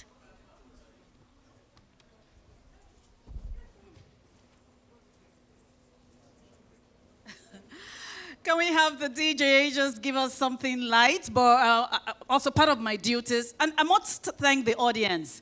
You comported yourselves very well, and your strengths were very visible. The fact that you carried the audience along, confidence, asking us questions, it was amazing. I think I've done a couple of years here in this commission. I personally haven't seen this kind of thing. You know, it's really amazing. You all did well. You all did well. So DJ, can we just have something really light at the background while the judges compute their scores? Whatever the outcome, remember what the representative of the executive secretary said. It is not about who wins. Today you have enlightened us, okay? We're all living here very enlightened. And that's to your credit. So thank you. Excel. Thank you. Aisha. Thank you. You all did fantastic.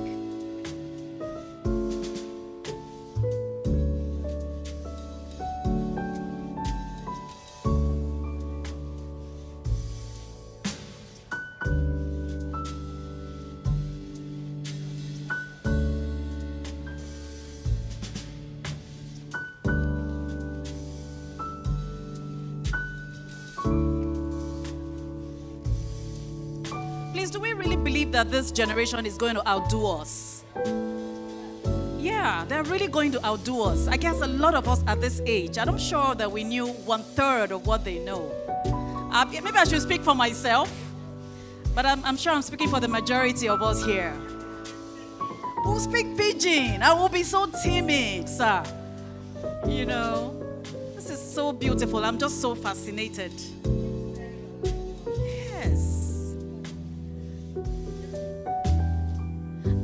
For me, is going to remain the highlight for today. I don't even care what's going to happen to me the rest of today, but this outing easily is going to be the best thing that happened to me today. Are we together?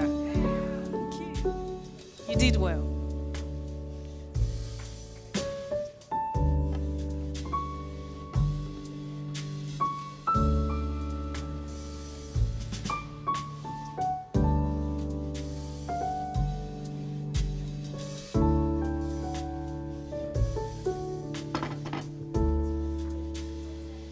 It's very easy to know when there's a keen contest.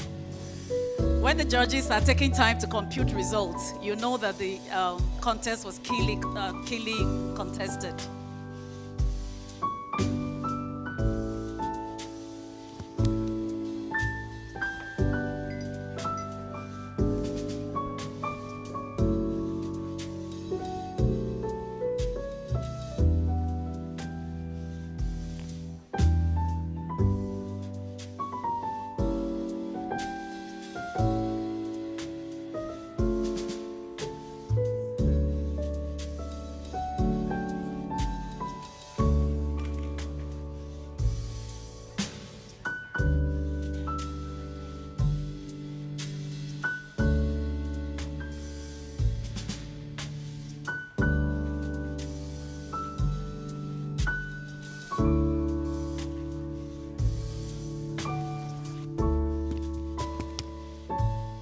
Anybody with a word of encouragement for our children? Anybody with a word with respect to what just happened here? You see them? Out of school children. Just to come and talk, ginger our children. You see? Beautiful.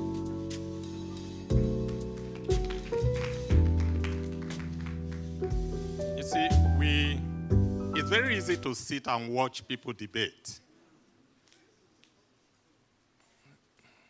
But if you have been involved before, you will appreciate better what these children have done. My first outing as a debater, when I was called out, I froze, and my legs were shaking. By the way, I attended a community secondary school in my village. And so we were allowed to interface our Queen's English with vernacular. And that was creative.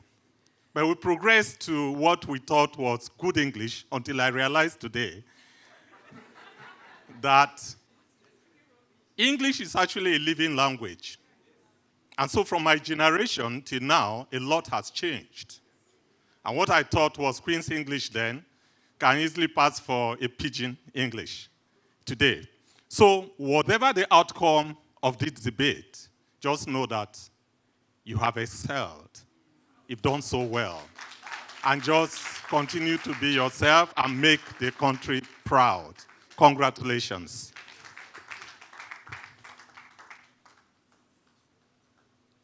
I've been suspecting my DD, maybe because of the position. I'm just suspecting her. She's been so carried away, Ma. You don't have a word? Are we done, the judges? Okay, there's still time.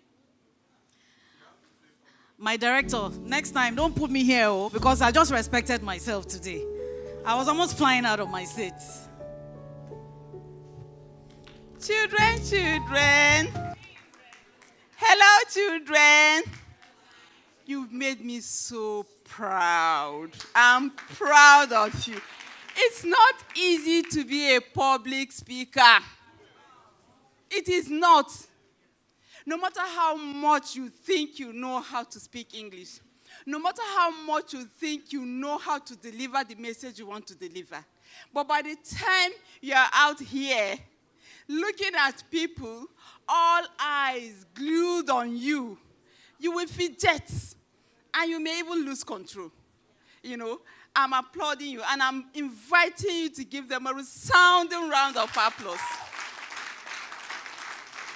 You have done really, really well, and we are proud of you because you are the future of tomorrow. Thank you.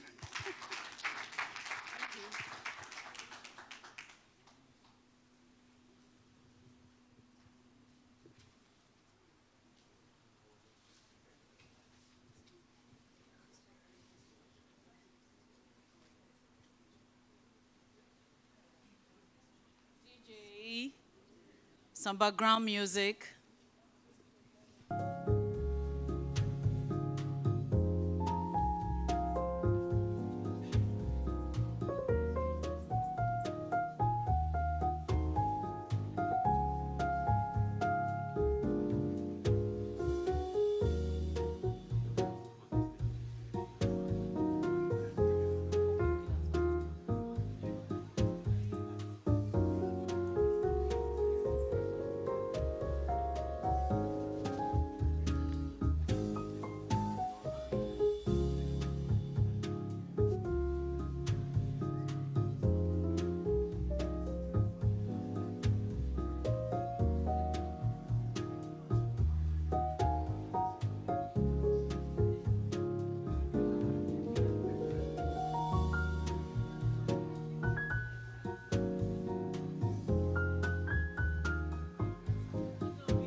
Adobe, do you want to try your debating skills?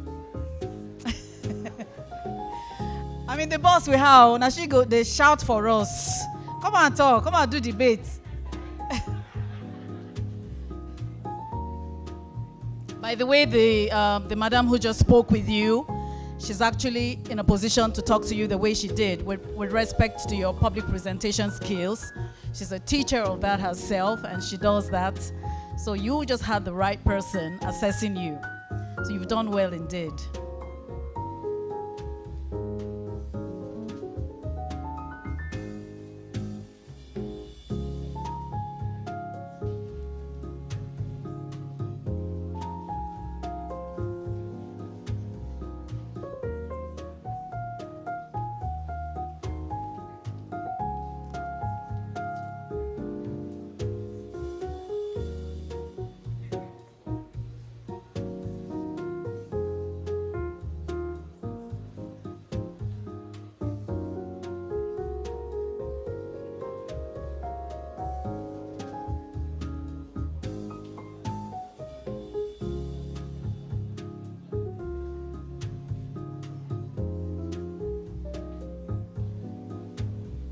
The delay is for an eventual good. There's a director in charge of statistics there. So rest assured everything is going to turn out right. The delay is for good. It just tells that the competition was quite high. So finally, let's put our hands together for the judges.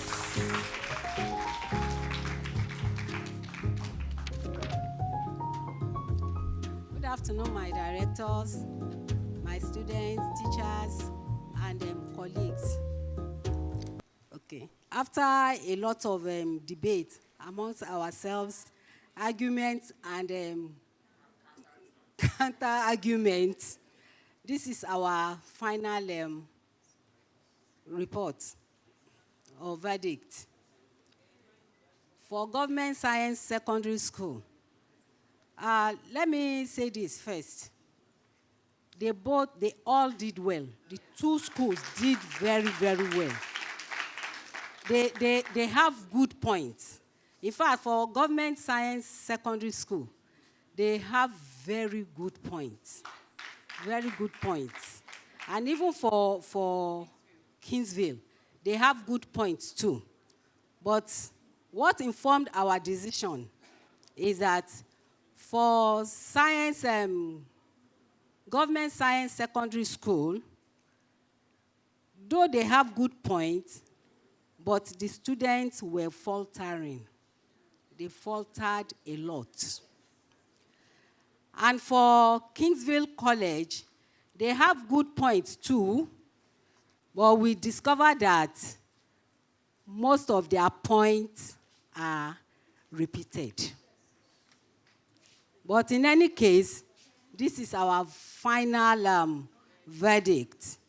For Government Science Secondary School, they have scored a total of 354 points.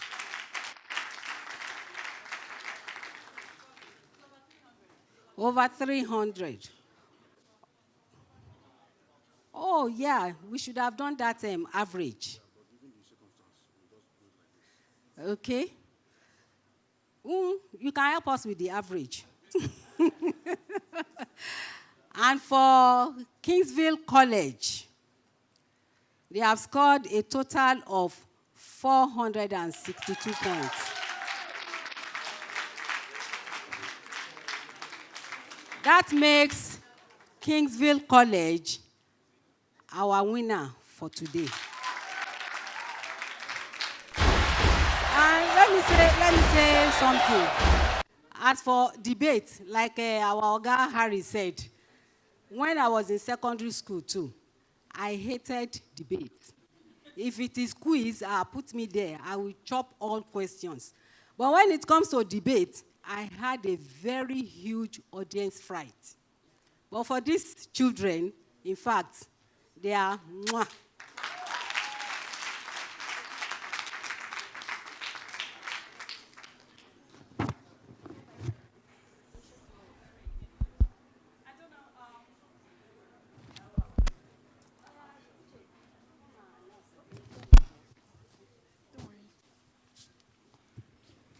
Good afternoon, my directors, my colleagues, and our dear children. Now I'm kind of frightened. I don't even know how. I don't know. I hope I will not make mistake. Now I have new teachers that are right in front of me, but I will still try my best anyway. And so our first position is going home with 150,000 naira. And then the second position will go home with 100,000 naira. Please clap for our funders and clap for National Human Rights Commission. Thank you, thank you, thank you. May I seek the permission of my directors here present to just request that we give these children a standing ovation, if we do not mind. That's for you. You did so well. Stand up! Stand up! Stand up! Stand up! I was built to be the best. Thank you very much. You may be seated. Number one and nothing less. Lead me to my destiny. Just to announce to our students that you're supposed to go home with, you're supposed to be reimbursed your transport money, and it's a total of 50,000 naira. I know you have filled our form that had been passed around. So you will get it into that account. It will be transferred to that account number that you had provided there. Thank you.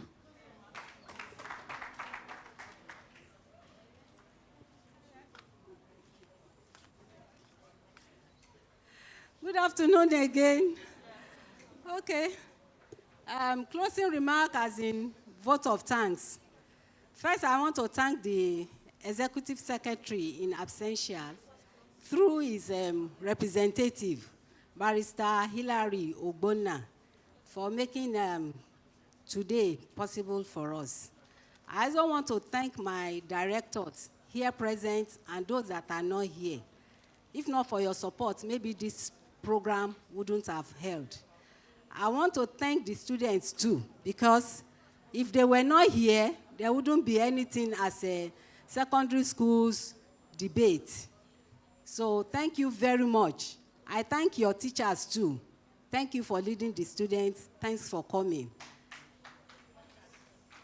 And the funders too, our funders, European Union and RoLAC. We also thank you very, very much, because my people say, "Owo ni keke yin rere." If money not owo ni koko, owo ni keke yin rere. So the koko of this event is money, and RoLAC made that possible. So we are very, very grateful to RoLAC. And to my colleagues, my other colleagues, thank you too for sitting through. You've all been here since morning, and you are still here. We don't take that for granted. Thank you very, very much. And for my colleagues at the HRE, they are supposed to be spearheading this event, but I was directed, I was mandated to join them. Maybe I'm coming as your director. PSD people will kill you. So we thank you very, very much. I thank you from the bottom of my heart. Everybody that has come here, thank you very, very much. And I hereby declare the debate. Group photograph section. Okay, I have been directed that we need to take a group photograph. So how are we doing that? I think Joy will coordinate. Okay, maybe just here. Can we have the students there, the center? Photograph in the morning. We did in the morning. Madam Uche, they said they did in the morning. The photograph. Let's do here. With the representatives first. The directors here present, please.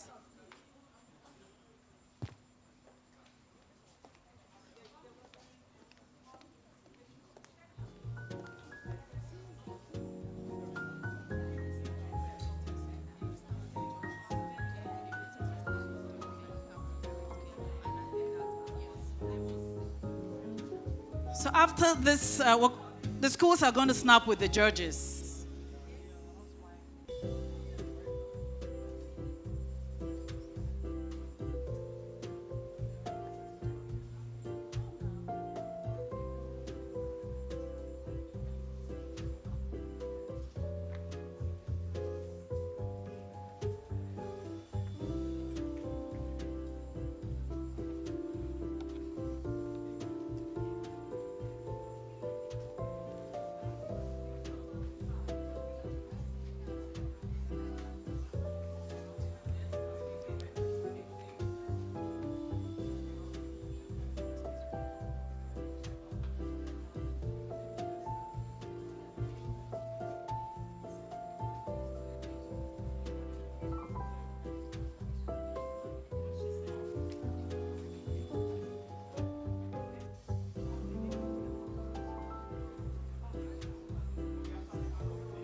The judges. The judges.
And so please just stay put as you're served your lunch. And with that, we come to the end of today's event. My name remains Jenny Tohei from the Corporate Affairs and External Linkages Department.